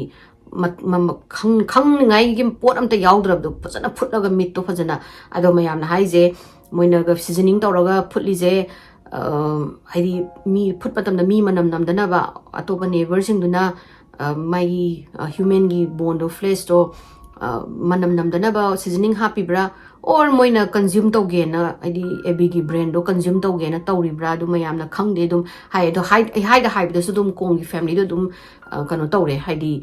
thazare do amna monster gi hincha ya tambagi thabak tauraga mi dubu hatu oga matu ka aga aduga mi dubu phutleba aduga osagi makok to moina yeng matam da su kanu mana thum bagi kai bagi makok to yaurame adu moina khali jang sagi nungthang ama yawdo aduna thombra or si hadi aduna thoma hatlira natraga si matung na thomira dudi khangba ngamdre di forensic na su kai gino da moina loi thongdok leramamina pot atopadana content tawrami se magi ribs machet ribs khara mane collarbone ne adagi kano pieces of flesh yaulare pot amadana makok to ni moina phutlerami se kano ga carrot ka radish kai kai hapchalaga pepper seasoning ga tawraga phasana moina phulami se adoga police na moina freeze ama lai chakhum do ne chakhum da khatani activity lerami se ada chakhum do hang to magi jo da freeze ama lai do hai hang to yeng matam da di freezer da na AB gi makhong yaw hi makhong je kai gi mai fit ni makhong je yaw lerame aduga kano gi AB gi maga makhata ba haitare mai makhwang dagi na mai makhong kano jibo mai kari khong pak se sina taba sigi kano jibo ankle jibo sina freeze da yaw ga lerame AB gi mathake tor mai gi body si thiba phangaroi mai gi makhut aduga mai gi upper torso di mangap dagi na makhwang bo ki pochga du mai makhut siga di thiba dum police na phangi dre AB gi makhong gi flesh gi akmene yeng matam sida thang na lin gi bagi type ta lerame moina kano gi mai kano phaigan sida saru phaigan gi saru je udoini moina thang na lela ga mache lela ga phutpa gi type ni ade bogi policing jina mosigi missing part to thiro mai upper body part se thiro na ko gi huge garbage mo gi landfill am lai ada kadai dispose over have the mafana dispose over have the do la ani la aga moina gi do ne do ga moina check to this is 7,000 tons of new to hadi no nuti 7,000 tons of trash hadi phattaba lukha khundok pham sid lak doni half of Hong Kong na sigi garbage mafam jida dispose oiba every day adu sing moina check to raga yang wana thi bado adum phangi dare hai adum thiba phangi dare hai mai gi kano se ma upper body part sing je except mai gi makok to budi phangi CCTV ma'am huziki moina lawriba rent tawriba mafam se asi sigi CCTV sida hamba moi gi pulap moi family je pulap lakpa urani pung ahunga minute trying thoi sai sida aduga ngahak leraga makubok oi haitare mai ex has kano do moi kwangi mapase Alexi mapase amu car amada mung thoraga lakpa ui edi AB na mangba numit sida maje mastermind hai mana master AB gi makubok sina mastermind hai huziki tawriba murder mayam je moina plan toba dismember toba kapthat pa khotok pa hat pa gi khot pa sing je magi loina mag magi master plan ni na hai kono se Alex ki mapasina sai police na investigate tawba wahang pahungba thinjilwa thoi thijan humjin ma tawra matungda tangkun ma thoi sida kamai tawe chmoi khanga ani aduga police na su thajari se moi singjina AB se hatna ba plan tawba se tha amamuk mamang dagi plan tawraga araba maphamda ren tawba khotba aduga sumaina ka aga hatpa khotpa se moi adum plan tawra majani moi na ka kholaga moi de su chingna dana ba evidence to idi thiba phangdana ba kakpa khotpa tawraga magi existence pura mulala je hena moina dumaina thajaba mali so hai ado tangkun ma thoi AB na mangi ba numit tangkun ma thoi February gi tangkun ma thoi kano sin 2023 gi sida AB na magi kano do Anthony do kauraga angang pick up tawna ba haidi nungden angang pick up taw school gi pick up tawna ba ne na haraga la ani laga Anthony na magi Toyota van da la ani laga do da mara pick up tawre aduga school lom da chatabida kitang lapthok na chatlaga chatpasida AB do kitang confused oi bajani haidi kainu lambi na hangai mana de chatli je kholi je ne tawraga tawringai sida Anthony sina tunnel lamada khamaga maning moi automatic door opener da maning gi thongje hangtoroga Alex se chongzale hai Alex na ambush tawra jani ꯏꯝꯕꯨꯁ ꯇꯧꯔꯒ ꯍꯦꯛꯇ ꯅꯨꯄꯤꯁꯦ ꯏꯃꯥꯅ ꯃꯅꯤꯡꯒꯤꯗ ꯐꯨꯗꯅ ꯈꯣꯠꯇꯅ ꯃꯥꯁꯨ ꯃꯥꯗꯤ ꯒ꯭ꯌꯥꯟ ꯃꯥꯡꯅꯕ ꯈꯣꯠꯅꯕꯅꯤꯅ ꯐꯖꯅ ꯐꯨꯔꯒ ꯑꯦꯟꯊꯅꯤꯅ ꯒꯥꯔꯤ ꯃꯅꯨꯡꯁꯦ ꯊꯧꯔꯤꯅꯤꯀꯣ ꯊꯧꯔꯒ ꯑꯗꯨꯝ ꯊꯧꯅ ꯑꯗꯨꯝ ꯆꯠꯂꯕꯅꯦ ꯑꯗꯨꯒ ꯑꯦꯕꯤꯗꯨꯗꯤ ꯃꯅꯨꯡꯗ ꯑꯦꯂꯦꯛꯁꯅ ꯐꯨꯗꯠꯂꯤꯅꯤꯀꯣ ꯃꯅꯨꯡꯗ ꯑꯗꯨꯃꯥꯏꯅ ꯇꯧꯋꯦ ꯍꯥꯏ ꯑꯦꯕꯤꯗꯣ ꯑꯟꯀꯣꯟꯁꯤꯌꯁ ꯑꯣꯏꯔꯝꯕ ꯌꯥꯏ ꯍꯥꯏ ꯃꯣꯏꯅ ꯉꯁꯥꯏꯒꯤ ꯔꯦꯟꯇꯦꯜ ꯍꯥꯎꯁꯇ ꯂꯥꯛꯄ ꯃꯇꯝꯗ ꯀꯩꯒꯤꯅꯣ ꯍꯥꯏꯕꯗ ꯅꯦꯕꯔꯅ ꯂꯥꯎꯕ ꯈꯣꯡꯕꯒꯤ ꯃꯈꯣꯟ ꯑꯝꯇ ꯇꯥꯗꯦ ꯈꯣꯠꯇꯦ ꯖꯁ ꯃꯣꯏꯒꯤ ꯍꯧꯖꯤꯛꯀꯤ ꯀꯥꯗꯨꯗꯒꯤ ꯇꯤꯚꯤ ꯃꯈꯣꯟ ꯑꯃ ꯇꯥꯏ ꯇꯥꯔꯒ ꯃꯀꯨꯕꯣꯛꯇꯨꯅ ꯆꯨꯔꯨꯞ ꯊꯛ ꯍꯥꯏꯗꯤ ꯉꯁꯥꯏꯒꯤ ꯑꯦꯂꯦꯛꯁꯀꯤ ꯃꯄꯥꯁꯦ ꯃꯄꯥꯟꯗ ꯆꯨꯔꯨꯞ ꯊꯛꯄ ꯊꯣꯛꯂꯛꯑꯝꯃꯦ ꯍꯥꯏ ꯊꯣꯛꯂꯛꯑꯝꯃꯒ ꯃꯥ ꯉꯁꯥꯏꯒꯤ ꯀꯩꯅꯣꯗꯣ ꯔꯦꯟꯀꯣꯠ ꯑꯃꯨꯕꯗꯣ ꯑꯗꯨ ꯂꯤꯠꯂꯒ ꯊꯣꯛꯂꯛꯑꯝꯃꯦ ꯍꯥꯏ ꯑꯗꯨꯒ ꯑꯃꯨꯛ ꯆꯪꯈꯤ ꯍꯥꯏꯕ ꯑꯗꯨꯗꯤ ꯑꯗꯨꯒꯤ ꯃꯅꯨꯡꯗ ꯑꯗꯨꯝ ꯄ꯭ꯔꯣꯁꯦꯁꯇꯣ ꯃꯣꯏꯅ ꯑꯗꯨꯗ ꯑꯗꯨꯝ ꯍꯥꯠꯄ ꯍꯧꯔꯝꯃꯅꯤ ꯑꯗꯨꯒ ꯈꯔ ꯑꯃꯅ ꯍꯥꯏꯔꯤꯁꯦ ꯑꯦꯕꯤꯗꯣ ꯒꯥꯔꯤ ꯃꯅꯨꯡꯗ ꯑꯗꯨꯝ ꯑꯦꯂꯦꯛꯁꯅ ꯐꯨꯔꯒ ꯃꯈꯨꯔꯤ ꯃꯦꯠꯂꯒ ꯍꯥꯠꯇꯣꯛꯑꯒ ꯄꯨꯁꯜꯂꯛꯄ ꯅꯠꯇ꯭ꯔꯒ ꯃꯥꯗꯣ ꯒ꯭ꯌꯥꯟ ꯃꯥꯡꯉꯒ ꯄꯨꯁꯜꯂꯛꯄ ꯑꯗꯨꯒ ꯃꯣꯏꯅ ꯑꯗꯨꯗ ꯑꯃꯨꯛ ꯉꯁꯥꯏꯒꯤ ꯀꯩꯅꯣꯗꯨꯅ ꯅꯨꯡꯙꯪꯗꯨꯅ ꯊꯣꯝꯃꯒ ꯍꯥꯠꯄ ꯑꯗꯨꯃꯥꯏꯅ ꯑꯣꯏꯒꯅꯤꯅ ꯍꯥꯏ ꯑꯗꯒꯤ ꯐꯦꯕꯀꯤ 2025ꯁꯤꯗ ꯏꯅꯤꯁꯤꯌꯦꯜ ꯔꯥꯎꯟꯗ ꯃꯤ 3 ꯐꯥꯔꯅꯤ ꯑꯦꯟꯊꯅꯤꯅꯦ ꯑꯗꯒꯤ ꯀ꯭ꯋꯥꯡ ꯐꯦꯃꯤꯂꯤꯅꯦ ꯐꯥꯔꯒ ꯃꯣꯏꯁꯤꯡꯁꯦ ꯑꯗꯨꯒ ꯑꯦꯂꯦꯛꯁꯇꯨꯗꯤ ꯊꯤꯕ ꯐꯪꯉꯣꯏꯗꯣꯏꯅꯤ ꯃꯇꯝ ꯈꯔꯗꯤ ꯃꯥꯒꯤ ꯉꯁꯥꯏꯒꯤ ꯃꯅꯦꯝꯕꯣꯛꯇꯨꯗꯤ ꯀꯩꯅꯣ ꯇꯧꯗ꯭ꯔꯦ ꯃꯔꯗꯔꯒꯤ ꯆꯥꯔꯖ ꯇꯧꯗ꯭ꯔꯦ ꯃꯥꯒꯤꯅ ꯖꯁ ꯀꯩꯅꯣ ꯇꯧꯕꯒꯤ ꯑꯦꯂꯦꯛꯁꯇꯣ ꯆꯦꯟꯕꯗ ꯆꯦꯜꯍꯟꯈꯤ ꯍꯥꯏꯕꯒꯤ ꯃꯥꯏ ꯑꯗꯨꯒꯤ ꯃꯇꯦꯡ ꯄꯥꯡꯕꯒꯤ ꯗꯤꯁꯇ꯭ꯔꯛꯁꯟ ꯑꯣꯐ ꯖꯁꯇꯤꯁ ꯍꯥꯏꯅ ꯑꯗꯒꯤ ꯄꯨꯂꯤꯁꯀꯤ ꯀꯦꯁꯇ ꯍꯤꯟꯗꯔ ꯇꯧꯋꯦ ꯍꯥꯏꯅ ꯑꯗꯨꯈꯛ ꯆꯥꯔꯖ ꯇꯧꯋꯦ ꯍꯥꯏ ꯑꯦꯕꯤꯒꯤ ꯐ꯭ꯔꯦꯟ ꯑꯃꯅ ꯁꯨꯃꯥꯏꯅ ꯑꯦꯂꯦꯛꯁꯇ ꯁꯨꯃꯥꯏꯅ ꯊꯤꯕ ꯐꯪꯗ꯭ꯔꯦ ꯆꯦꯟꯈꯔꯦ ꯈꯣꯠꯈꯔꯦꯅ ꯇꯧꯕꯗꯒꯤ ꯌꯥꯝ ꯂꯨꯅ ꯇꯤꯟꯅꯕ ꯃꯃꯥꯟꯅꯕꯤ ꯑꯃ ꯂꯩ ꯑꯗꯨꯗꯨꯅ ꯃꯌꯥꯝꯗ ꯑꯣꯐꯔ ꯇꯧꯗꯣꯏꯅꯤ $1 million US ꯑꯣꯐꯔ ꯇꯧꯗꯣꯏꯅꯤ ꯍꯥꯏꯗꯤ ꯀꯔꯣꯔ 9 ꯑꯣꯐꯔ ꯇꯧꯗꯣꯏꯅꯤ ꯑꯦꯂꯦꯛꯁꯀꯤ ꯃꯇꯥꯡꯗ ꯀꯅꯥꯒꯨꯝꯕ ꯑꯃꯅ ꯈꯪꯉꯒ ꯀꯔꯤꯒꯨꯝꯕ ꯃꯥꯒꯤ ꯏꯟꯐꯣꯔꯃꯦꯁꯟꯒꯤ ꯃꯇꯨꯡ ꯏꯟꯅ ꯃꯥꯁꯦ ꯐꯥꯕ ꯉꯝꯃꯒꯗꯤ ꯁꯤꯒꯤ ꯄꯩꯁꯥ ꯃꯌꯥꯝꯁꯦ ꯄꯤꯅꯤ ꯀꯥꯏꯅꯒ ꯂꯥꯎꯊꯣꯛꯑꯦ ꯑꯗꯒꯤ ꯁꯤꯇꯤ ꯋꯥꯏꯠ ꯃꯦꯟ ꯍꯟ ꯇꯧꯔꯦ ꯃꯣꯏꯒꯤ ꯍꯣꯡꯀꯣꯡꯒꯤ ꯈ꯭ꯋꯥꯏꯗꯒꯤ most elite special forces flying tigers ꯍꯥꯏꯅ ꯀꯧꯕ ꯑꯃ ꯂꯩ ꯍꯥꯏ ꯌꯥꯝꯅ ꯀꯩꯅꯣ ꯇꯧꯕ ꯌꯥꯝꯅ ꯀꯩ ꯍꯥꯏꯇꯥꯔꯦ ꯍꯩꯕ ꯑꯣꯔ ꯑꯩꯈꯣꯏꯒꯤ ꯀꯃꯥꯟꯗꯣ ꯀꯩ ꯍꯥꯏꯇꯥꯔꯦ ꯁ꯭ꯄꯦꯁꯦꯜ ꯀꯃꯥꯟꯗꯣ ꯇ꯭ꯔꯦꯅꯤꯡꯒ ꯇꯧꯕ ꯃꯣꯏꯁꯤꯡꯁꯦ ꯀꯩꯅꯣ ꯇꯧꯔꯒ ꯊꯥꯗꯣꯛꯑꯒ ꯑꯦꯂꯦꯛꯁ ꯊꯤꯗꯣꯏꯅꯤ ꯊꯤꯗꯣꯏꯅꯤ ꯑꯗꯒꯤ ꯎꯆꯤꯟ ꯅꯥꯆꯤꯟꯅ ꯑꯦꯂꯦꯛꯁꯁꯦ ꯂꯣꯀꯦꯠ ꯇꯧꯔꯅꯤ ꯀꯩꯅꯣ ꯐꯦꯕꯋꯥꯔꯤꯒꯤ ꯇꯥꯡ 16ꯇ ꯃꯥꯅ ꯍꯣꯡꯀꯣꯡꯗꯒꯤ ꯁ꯭ꯄꯤꯗ ꯕꯣꯠ ꯑꯃꯗꯒꯤ ꯆꯦꯟꯅꯕ ꯇꯧ ꯂꯩꯔꯝꯃꯦ ꯅꯨꯄꯥ ꯉꯁꯥꯏꯒꯤ ꯁ꯭ꯄꯤꯗ ꯕꯣꯠꯀꯤ ꯅꯨꯄꯥ ꯊꯧꯕ ꯅꯨꯄꯥ ꯁꯦꯂꯔ ꯑꯃ ꯃꯥꯅ ꯕ꯭ꯔꯥꯏꯕ ꯇꯧꯔꯒ ꯆꯦꯟꯗꯣꯏ ꯇꯧ ꯂꯩꯔꯝꯕꯗꯒꯤ ꯐꯥꯔꯅꯤ ꯐꯥꯕꯗ ꯄꯨꯂꯤꯁ ꯍꯦꯛ ꯃꯣꯏꯁꯦ ꯎꯕꯒ ꯑꯦꯂꯦꯛꯁꯁꯤꯗ ꯆꯣꯡꯁꯤꯜꯂꯒ ꯅꯝꯃꯒ ꯃꯥꯁꯦ ꯐꯥꯔꯅꯤ ꯄꯨꯂꯤꯁꯅ ꯐꯥꯕ ꯃꯇꯝꯗ ꯑꯦꯂꯦꯛꯁꯇ ꯐꯪꯉꯤꯁꯦ $65,000 US ꯑꯗꯨꯗꯤ ꯊꯤꯕ ꯃꯁꯤꯡꯗꯣ ꯐꯖꯅ ꯌꯥꯝꯈꯔꯦ ꯐꯅꯌꯥꯝ ꯀꯔꯣꯔ ꯃꯁꯤꯡ ꯊꯤ ꯉꯝꯗ꯭ꯔꯦ ꯑꯗꯨ ꯐꯪꯉꯅꯤ ꯑꯗꯒꯤ ꯑꯩꯈꯣꯏꯒꯤ ꯍꯣꯡꯀꯣꯡ $500,000 500,000 ꯃꯥꯒꯤ ꯉꯁꯥꯏꯒꯤ ꯋꯥꯆꯦꯁ ꯑꯇꯥꯡꯕ ꯃꯌꯥꯝꯗꯣ ꯀꯔꯣꯔꯃꯨꯛ ꯄꯤꯕ ꯃꯥꯒꯤ ꯘꯔꯤ ꯃꯌꯥꯝꯗꯒꯤ ꯁꯅꯥ ꯂꯨꯄꯥ ꯈꯔꯒ ꯑꯗꯨꯒ ꯐꯪꯉꯒ ꯐꯥꯏ ꯃꯥꯁꯦ ꯄꯨꯂꯤꯁꯅ ꯈꯪꯉꯦ ꯁꯤꯁꯦ ꯃꯣꯏꯒꯤ ꯄ꯭ꯔꯤꯃꯦꯗꯤꯇꯦꯠ ꯃꯔꯗꯔꯅꯦ ꯍꯥꯏꯕꯁꯦ ꯍꯥꯏꯗꯤ ꯍꯥꯟꯅꯗꯒꯤ ꯄ꯭ꯂꯥꯟ ꯇꯧꯕ ꯃꯔꯗꯔꯅꯦꯅ ꯑꯗꯨꯒ ꯃꯣꯏꯁꯤꯡꯁꯤꯅ ꯑꯃꯠꯇ ꯄꯨꯂꯤꯁꯀ ꯀꯣꯑꯣꯄꯔꯦꯠ ꯇꯧ ꯌꯥꯗ꯭ꯔꯦ ꯋꯥ ꯑꯃꯇꯪ ꯍꯥꯏꯌꯨ ꯌꯥꯈꯤꯗ꯭ꯔꯦ ꯉꯥꯡꯉꯨ ꯌꯥꯗ꯭ꯔꯦ ꯑꯗꯨꯅ ꯄꯨꯂꯤꯁꯅ ꯑꯩꯈꯣꯏꯒꯤ ꯀꯩꯅꯣ ꯇꯧꯕ ꯍꯥꯏꯇꯥꯔꯦꯅꯦ ꯁ꯭ꯄꯦꯀꯨꯂꯦꯠ ꯇꯧꯕ ꯍꯥꯏꯇꯥꯔꯦ ꯀꯩꯒꯤꯅꯣ ꯃꯣꯏꯒꯤ ꯃꯣꯇꯤꯞꯁꯦ ꯀꯔꯤꯅꯣ ꯍꯥꯏꯕꯁꯦ ꯄꯨꯂꯤꯁꯅ ꯑꯗꯨꯝ ꯃꯣꯏꯒꯤ ꯇꯧꯕꯒꯤ ꯈꯟꯕꯒꯤ ꯃꯇꯨꯡ ꯏꯟꯅ ꯑꯦꯕꯤꯁꯦ ꯃꯥꯡꯈ꯭ꯔꯦ ꯍꯥꯏꯅ ꯃꯣꯏꯅ ꯍꯥꯏꯗꯤ ꯑꯦꯕꯤꯁꯦ ꯃꯥꯡꯈ꯭ꯔꯦ ꯑꯣꯔ ꯆꯦꯟꯈ꯭ꯔꯦ ꯅꯨꯄꯥ ꯑꯃꯒ ꯆꯦꯟꯈ꯭ꯔꯦ ꯑꯣꯔ ꯃꯥꯁꯦ ꯃꯥꯡꯈ꯭ꯔꯦ ꯑꯗꯨꯒ ꯃꯣꯏꯗꯣꯝꯗꯁꯨ ꯂꯥꯛꯑꯔꯣꯏ ꯀꯩꯒꯤꯅꯣꯗ ꯃꯥꯒꯤ ꯕꯣꯗꯤꯗꯣ ꯐꯪꯗ꯭ꯔꯒꯗꯤ ꯀ꯭ꯔꯥꯏꯝꯗꯨꯒꯤ ꯃꯣꯏꯅ ꯍꯧꯖꯤꯛ ꯂꯩꯔꯤꯕ ꯌꯨꯝꯗꯨꯗꯁꯨ ꯀ꯭ꯔꯥꯏꯝꯒꯤ ꯏ ꯅꯨꯡ ꯀꯔꯤ ꯀꯔꯥ ꯑꯝꯇ ꯐꯪꯉꯔꯣꯏ ꯑꯗꯨꯗꯨꯅ ꯃꯥꯡꯈ꯭ꯔꯕꯅꯤꯅ ꯈꯔ ꯂꯩꯔꯒ ꯁꯨꯝ ꯃꯣꯏꯁꯦ ꯀꯩꯅꯣ ꯂꯩ ꯃꯥꯜꯂꯦ ꯆꯍꯤ ꯀꯌꯥꯅꯣ ꯍꯥꯏꯕ꯭ꯔꯥ ꯑꯗꯨꯒꯥꯏꯅ ꯃꯥꯡꯈ꯭ꯔꯗꯤ ꯑꯦꯕꯤꯁꯦ ꯃꯥꯒꯤ ꯅꯨꯄꯥꯗꯨꯒ ꯂꯤꯒꯦꯂꯤ ꯄꯦꯄꯔꯗ ꯃꯦꯔꯤ ꯇꯧꯗꯦ ꯍꯥꯏ ꯂꯣꯒꯤ ꯃꯇꯨꯡ ꯏꯟꯅ ꯑꯗꯨꯅ ꯇꯧꯗꯕꯅꯤꯅ ꯑꯦꯕꯤꯒꯤ ꯄ꯭ꯔꯣꯄꯔꯇꯤꯁꯤꯡꯁꯦ ꯃꯥꯒꯤ ꯉꯁꯥꯏ ꯃꯆꯥ 4 ꯀꯩꯅꯣ ꯑꯦꯂꯦꯛꯁꯀꯤ ꯃꯆꯥ 2 ꯑꯗꯨꯒ ꯈ꯭ꯔꯤꯁꯀꯤ ꯃꯆꯥ 2 ꯁꯤꯒꯤ ꯃꯔꯤꯁꯤꯗ ꯗꯤꯚꯥꯏꯠ ꯇꯧꯗꯣꯏꯅꯦꯕ ꯃꯥꯅ ꯁꯤꯕ ꯃꯇꯝꯗ ꯁꯤ ꯋꯥꯁ ꯋꯔth over $100 million US ꯍꯥꯏꯌꯦ 100 ꯑꯣꯏꯔꯗꯤ ꯀꯔꯣꯔ 500-400ꯀꯤ ꯑꯗꯨꯃꯨꯛ ꯑꯣꯏꯔꯝꯅꯨ ꯈꯟꯗꯤ ꯐꯅꯌꯥꯝ ꯌꯥꯝꯃꯦ ꯑꯩꯁꯨ ꯊꯤꯕ ꯑꯩꯗꯤ ꯉꯝꯗ꯭ꯔꯦ ꯀꯔꯣꯔ ꯃꯌꯥꯝ ꯍꯥꯏꯇꯥꯕꯅꯦ thousands of crore maybe ꯑꯗꯨꯃꯥꯏꯅ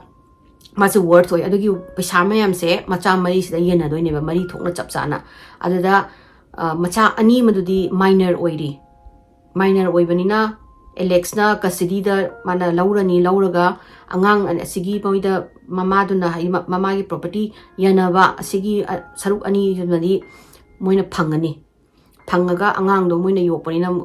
ꯀ꯭ꯔꯤꯁꯅꯁꯨ ꯌꯣꯛꯄ ꯌꯥꯔꯔꯣꯏ ꯑꯗꯨꯅ ꯃꯣꯏꯅ ꯌꯣꯛꯑꯒ ꯑꯉꯥꯡꯁꯤꯒꯤ ꯄꯩꯁꯥꯁꯦ ꯁꯤꯒꯤ ꯂꯩꯔꯤꯕ ꯄ꯭ꯔꯣꯄꯔꯇꯤ ꯄꯩꯁꯥ ꯃꯌꯥꯝꯁꯦ ꯃꯣꯏꯅ ꯁꯤꯖꯤꯟꯅꯊꯣꯛꯀꯦ ꯅꯨꯡꯉꯥꯏꯊꯣꯛꯀꯦ ꯍꯥꯏꯅ ꯈꯟꯕ ꯑꯗꯨꯒꯤ ꯄ꯭ꯂꯥꯟꯅꯦꯕ ꯇꯧꯔꯝꯃꯤꯁꯦ ꯄꯨꯂꯤꯁꯅꯅꯦ ꯑꯗꯨ ꯀꯩꯒꯤꯅꯣꯗ ꯄꯨꯂꯤꯁꯅ ꯁꯤꯅꯦꯕ ꯊꯥꯖꯔꯤꯁꯦ ꯀꯩꯒꯤꯅꯣꯗ ꯑꯗꯨ ꯅꯠꯇꯅ ꯀꯩꯁꯨ ꯃꯣꯏꯅ ꯑꯦꯕꯤ ꯍꯥꯠꯄꯒꯤ ꯃꯔꯝ ꯂꯩꯇꯦꯕ ꯑꯦꯕꯤꯁꯦ ꯍꯥꯠꯂꯒꯁꯨ ꯍꯧꯖꯤꯛ ꯃꯥꯅ ꯂꯩꯔꯤꯕ ꯄ꯭ꯔꯣꯄꯔꯇꯤꯁꯤꯁꯨ ꯃꯣꯏꯒꯤ ꯑꯣꯏꯔꯅꯤ ꯑꯗꯨꯒ ꯂꯤꯒꯦꯂꯤꯁꯨ ꯂꯨꯍꯣꯡꯗꯕꯅꯤꯅ ꯑꯗꯨꯒꯤ ꯃꯀꯣꯛ ꯁꯥꯟꯅꯔꯛꯄꯅꯦꯕ ꯅꯠꯇ꯭ꯔꯗꯤ ꯀꯩꯁꯨ ꯑꯦꯕꯤ ꯍꯥꯠꯂꯒ ꯃꯣꯏ ꯀꯩꯁꯨ ꯄꯩꯁꯥ ꯐꯪꯗꯧ ꯅꯠꯇꯦ ꯑꯗꯨꯒ ꯍꯧꯖꯤꯛꯀꯤ ꯌꯨꯝꯗꯨꯁꯨ ꯃꯥꯅ ꯑꯦꯕꯤ ꯍꯥꯠꯂꯦꯅ ꯃꯥꯅ ꯐꯪꯗꯧ ꯅꯠꯇꯦ ꯑꯣꯡꯂꯤ ꯋꯦꯟ ꯑꯦꯕꯤꯁꯦ ꯃꯥꯡꯈ꯭ꯔꯦ ꯍꯥꯏꯔꯀꯥꯟꯗ ꯃꯆꯥꯗꯣ ꯃꯥꯒꯤ ꯉꯁꯥꯏꯒꯤ ꯃꯆꯥꯗꯨꯒꯤ ꯃꯔꯛꯇ ꯄ꯭ꯔꯣꯄꯔꯇꯤ ꯌꯦꯟꯅꯔꯛꯄ ꯃꯇꯝꯗ ꯑꯗꯨꯈꯛ ꯐꯪꯗꯣꯏꯅꯤ ꯑꯗꯨꯒ ꯑꯉꯥꯡ ꯑꯅꯤ ꯑꯃ ꯃꯣꯏꯅ ꯌꯣꯛꯄꯗꯣ ꯑꯗꯨꯗꯨꯒꯤ ꯃꯀꯣꯛꯇꯣ ꯍꯧꯖꯤꯛꯀꯤ ꯃꯀꯨꯕꯣꯛꯁꯤꯅ ꯍꯥꯏꯗꯤ ꯑꯦꯂꯦꯛꯁꯀꯤ ꯃꯄꯥꯁꯤꯅ ꯑꯗꯨꯒꯤ ꯄ꯭ꯂꯥꯟꯗꯣ ꯁꯥꯟꯅꯔꯒ ꯑꯦꯕꯤꯁꯦ ꯍꯥꯠꯄꯅꯦꯅ ꯑꯗꯨꯃꯥꯏꯅ ꯍꯥꯏ ꯐꯦꯕꯋꯥꯔꯤꯒꯤ ꯇꯥꯡ 23ꯗ ꯑꯦꯟꯊꯅꯤꯅꯦ ꯃꯥꯒꯤ ꯃꯄꯥꯗꯨꯅꯦ ꯑꯦꯂꯦꯛꯁꯅꯦ ꯃꯣꯏ ꯑꯍꯨꯝꯁꯦ ꯐꯣꯔꯃꯦꯂꯤ ꯆꯥꯔꯖ ꯇꯧꯔꯅꯤ ꯑꯗꯨꯒ ꯃꯅꯦꯝꯕꯣꯛꯇꯨꯗꯤ ꯖꯁ ꯉꯁꯥꯏꯒꯤ ꯄ꯭ꯔꯤꯚꯦꯟꯇꯤꯡ ꯑꯣꯐ ꯖꯁꯇꯤꯁ ꯍꯥꯏꯅ ꯑꯗꯨꯗ ꯆꯥꯔꯖ ꯇꯧꯔꯅꯤ ꯑꯗꯨꯒ ꯃꯀꯨꯕꯣꯛꯁꯤꯒꯤ ꯃꯤꯁꯇ꯭ꯔꯦꯁ ꯑꯃ ꯂꯩꯌꯦ ꯃꯤꯁꯇ꯭ꯔꯦꯁꯁꯤꯅ ꯃꯥꯁꯨ ꯌꯥꯎꯅ ꯆꯥꯔꯖ ꯇꯧꯔꯅꯤ ꯃꯥꯅ ꯑꯦꯂꯦꯛꯁꯇꯣ ꯉꯁꯥꯏꯒꯤ ꯁ꯭ꯄꯤꯠ ꯕꯣꯠ ꯀꯩꯅꯣꯗ ꯆꯦꯟꯈꯤꯅꯕ ꯀꯟꯇ꯭ꯔꯤ ꯊꯥꯗꯣꯛꯑꯒ ꯆꯦꯟꯈꯤꯅꯕ ꯑꯗꯨꯗ ꯃꯇꯦꯡ ꯄꯥꯡꯉꯦ ꯍꯥꯏꯅ ꯑꯃ ꯐꯥꯔꯅꯤ ꯑꯗꯨꯒ ꯉꯁꯥꯏꯒꯤ ꯁꯦꯂꯔ ꯑꯃ ꯀꯩꯅꯣꯅ ꯑꯦꯂꯦꯛꯁꯅ ꯕ꯭ꯔꯥꯏꯕ ꯇꯧꯕꯗꯣ ꯃꯥꯁꯨ ꯌꯥꯎꯅ ꯐꯥꯔꯅꯤ ꯍꯥꯏꯗꯤ ꯃꯥꯁꯨ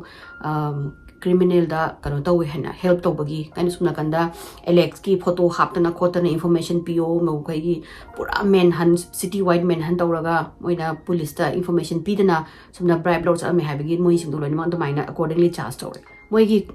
ꯇ꯭ꯔꯥꯏꯜꯁꯦ ꯍꯧꯔꯦ ꯃꯣꯏꯒꯤ ꯇ꯭ꯔꯥꯏꯜꯁꯦ ꯍꯧꯔꯒ ꯀꯣꯔꯠ ꯀꯦꯁꯁꯦ ꯍꯧꯔꯒ ꯃꯦꯒꯤ ꯇꯥꯡ 9 2023ꯗ ꯂꯣꯏꯔꯦ ꯉꯁꯥꯏꯒꯤ ꯃꯣꯏꯒꯤ ꯃꯅꯦꯝꯕꯣꯛ ꯖꯦꯅꯤꯗꯨꯅꯦ ꯃꯥꯏ ꯃꯤꯁꯇ꯭ꯔꯦꯁꯇꯨꯅꯦ ꯁꯦꯂꯔꯅꯦ ꯑꯗꯨꯒ ꯑꯦꯂꯦꯛꯁꯀꯤ ꯐ꯭ꯔꯦꯟ ꯑꯃ ꯃꯣꯏ ꯆꯥꯔꯖ ꯇꯧꯕꯗꯣ ꯃꯣꯏꯁꯤꯡꯗꯨꯗꯤ ꯖꯦꯜꯗ ꯃꯇꯝ ꯈꯔ ꯂꯩꯕ ꯍꯥꯏꯅ ꯄꯤꯔꯦ ꯑꯗꯨꯒ ꯍꯧꯖꯤꯛꯄꯨꯗꯤ ꯕꯦꯜꯗ ꯃꯣꯏ ꯊꯣꯛꯑꯒ ꯂꯩꯔꯦ ꯍꯣꯡꯀꯣꯡꯒꯤ ꯂꯣꯒꯤ ꯃꯇꯨꯡ ꯏꯟꯅ ꯃꯔꯗꯔꯒꯤ ꯆꯥꯔꯖ ꯇꯧꯕ ꯑꯃꯁꯨꯡ ꯉꯁꯥꯏꯒꯤ ꯀꯩꯅꯣ ꯄ꯭ꯔꯤꯃꯦꯗꯤꯇꯦꯠ ꯃꯔꯗꯔ ꯍꯥꯏꯕꯗꯤ ꯍꯥꯟꯅꯗꯒꯤ ꯄ꯭ꯂꯥꯟ ꯇꯧꯕ ꯃꯔꯗꯔ ꯑꯩꯈꯣꯏꯒꯤ ꯍꯥꯠꯄꯁꯦ ꯁꯤꯒꯤ ꯆꯩꯔꯥꯛꯁꯦ ꯁꯤꯕꯒꯤ ꯆꯩꯔꯥꯛꯅꯦ ꯑꯗꯨꯕꯨ 1993ꯗ ꯁꯤꯁꯦ ꯑꯕꯣꯂꯤꯁ ꯇꯧꯈ꯭ꯔ ꯃꯥꯜꯂꯦ ꯃꯣꯏꯒꯤ ꯀꯩꯅꯣꯁꯦ ꯑꯗꯨꯗꯨꯅ ꯑꯣꯇꯣꯃꯦꯇꯤꯛꯂꯤ ꯀꯟꯚꯤꯛ ꯍꯦꯛ ꯃꯔꯗꯔꯒꯤ ꯀꯟꯚꯤꯛ ꯍꯦꯛ ꯇꯧꯕꯒ ꯑꯗꯨꯝ ꯂꯥꯏꯐ ꯏꯟ ꯄ꯭ꯔꯤꯖꯟ ꯍꯥꯏꯅ ꯑꯗꯨꯝ ꯃꯣꯏꯁꯦ ꯄꯤ ꯍꯥꯏ ꯑꯗꯨꯗꯣ ꯍꯧꯖꯤꯛ ꯃꯣꯏ ꯑꯍꯨꯝꯗꯣ ꯂꯥꯏꯐ ꯏꯟ ꯄ꯭ꯔꯤꯖꯟ ꯄꯤꯔꯦ ꯋꯤꯗꯥꯎꯠ ꯍꯥꯏꯗꯤ ꯄꯥꯔꯣꯜ ꯅꯨꯡꯒꯣꯜ ꯑꯝꯇ ꯐꯪꯉꯣꯏ ꯄꯨꯂꯤꯁꯅꯁꯨ ꯍꯥꯏꯗꯤ ꯄ꯭ꯔꯦꯁ ꯔꯤꯂꯤꯁ ꯇꯧꯋꯦ ꯍꯥꯏꯗꯤ GPS ꯑꯃꯁꯨꯡ CCTVꯒꯤ ꯐꯨꯇꯦꯖꯇꯒꯤ ꯁꯤꯒꯤ ꯀꯦꯁꯁꯦ ꯌꯥꯝ ꯊꯨꯅ ꯃꯣꯏꯅ ꯀꯩꯅꯣ ꯇꯧꯔꯤꯅꯤ ꯁꯣꯜቭ ꯇꯧꯕ ꯉꯝꯃꯤꯅꯤ ꯈꯣꯠꯂꯤꯅꯦꯅ ꯑꯗꯨꯒ ꯃꯌꯥꯝꯒꯤ ꯑꯗꯒꯤ ꯄꯨꯂꯤꯁ ꯃꯌꯥꯝꯒꯤ ꯀꯟꯅ ꯍꯣꯠꯅꯕꯗꯒꯤ ꯐꯪꯕꯅꯤ ꯈꯣꯠꯄꯅꯤ ꯀꯥꯏꯅꯒ ꯇꯧꯈꯤ ꯑꯗꯨꯅ ꯑꯦꯕꯤꯗꯨꯗꯤ ꯑꯗꯨꯝ ꯃꯥꯁꯨ ꯃꯥꯒꯤ ꯃꯆꯥꯗꯨꯗꯤ ꯀꯩꯅꯣꯅ ꯄꯤꯈ꯭ꯔꯦ ꯃꯥꯒꯤ ꯃꯆꯥ ꯑꯦꯂꯦꯛꯁꯀ ꯄꯣꯛꯄ ꯑꯅꯤꯗꯨꯗꯤ ꯀꯩꯅꯣꯒ ꯂꯩꯔꯦ ꯃꯥꯒꯤ ꯃꯃꯥ ꯑꯦꯕꯤꯒꯤ ꯑꯄꯣꯛꯄ ꯃꯃꯥꯒ ꯃꯥꯏ ꯁ꯭ꯇꯦꯞ ꯐꯥꯗꯔꯒ ꯂꯩꯃꯤꯟꯅꯈ꯭ꯔꯦ ꯑꯗꯨꯒ ꯑꯉꯥꯡꯁꯤꯡꯗꯨꯁꯨ ꯄ꯭ꯔꯣꯄꯔꯇꯤꯗꯨꯁꯨ ꯂꯣꯏꯅꯃꯛ ꯑꯗꯨꯃꯥꯏꯅ ꯌꯦꯟꯅꯔꯦ ꯀ꯭ꯔꯤꯁꯅ ꯄꯣꯛꯄ ꯃꯆꯥ ꯑꯅꯤꯗꯨꯅ ꯀ꯭ꯔꯤꯁꯅ ꯑꯗꯨꯝ ꯌꯣꯛꯑꯦ ꯑꯗꯨꯒ ꯑꯗꯨꯃꯥꯏꯅ ꯇꯧꯈꯤ ꯑꯗꯣ ꯃꯣꯏ ꯑꯍꯨꯝꯗꯨꯗꯤ ꯑꯦꯂꯦꯛꯁꯅꯦ ꯑꯦꯟꯊꯅꯤꯅꯦ ꯃꯥꯏ ꯐꯥꯗꯔ ꯏꯟ ꯂꯣꯗꯨꯗꯤ ꯌꯥꯝꯅ ꯆꯩꯔꯥꯛ ꯍꯥꯏꯗꯤ ꯂꯦꯕꯔ ꯌꯥꯝ ꯊꯤꯅ ꯑꯋꯥꯕ ꯂꯦꯕꯔꯒ ꯄꯤꯔꯒ ꯃꯄꯨꯟꯁꯤ ꯆꯨꯞꯄ ꯖꯦꯜꯗ ꯑꯗꯨꯝ ꯂꯩꯈ꯭ꯔꯅꯤ ꯑꯗꯨꯗꯤ ꯃꯌꯥꯝ ꯑꯩꯒꯤ ꯋꯥꯔꯤꯁꯦ ꯁ꯭ꯋꯥꯏꯗ ꯂꯣꯏꯁꯤꯟꯖꯔꯒꯦ ꯃꯌꯥꯝꯅ ꯑꯩꯒꯤ ꯋꯥꯔꯤꯁꯦ ꯅꯨꯡꯉꯥꯏꯔꯒꯗꯤ ꯂꯥꯏꯛ ꯇꯧꯕꯤꯌꯨ ꯁꯦꯌꯔ ꯇꯧꯕꯤꯌꯨ ꯁꯕꯁꯀ꯭ꯔꯥꯏꯕ ꯇꯧꯕꯤꯌꯨ ꯑꯗꯨꯗꯤ ꯃꯊꯪꯒꯤ ꯋꯥꯔꯤꯗ ꯑꯃꯨꯛ ꯊꯦꯡꯅꯔꯁꯤꯀꯣ ꯕꯥꯏ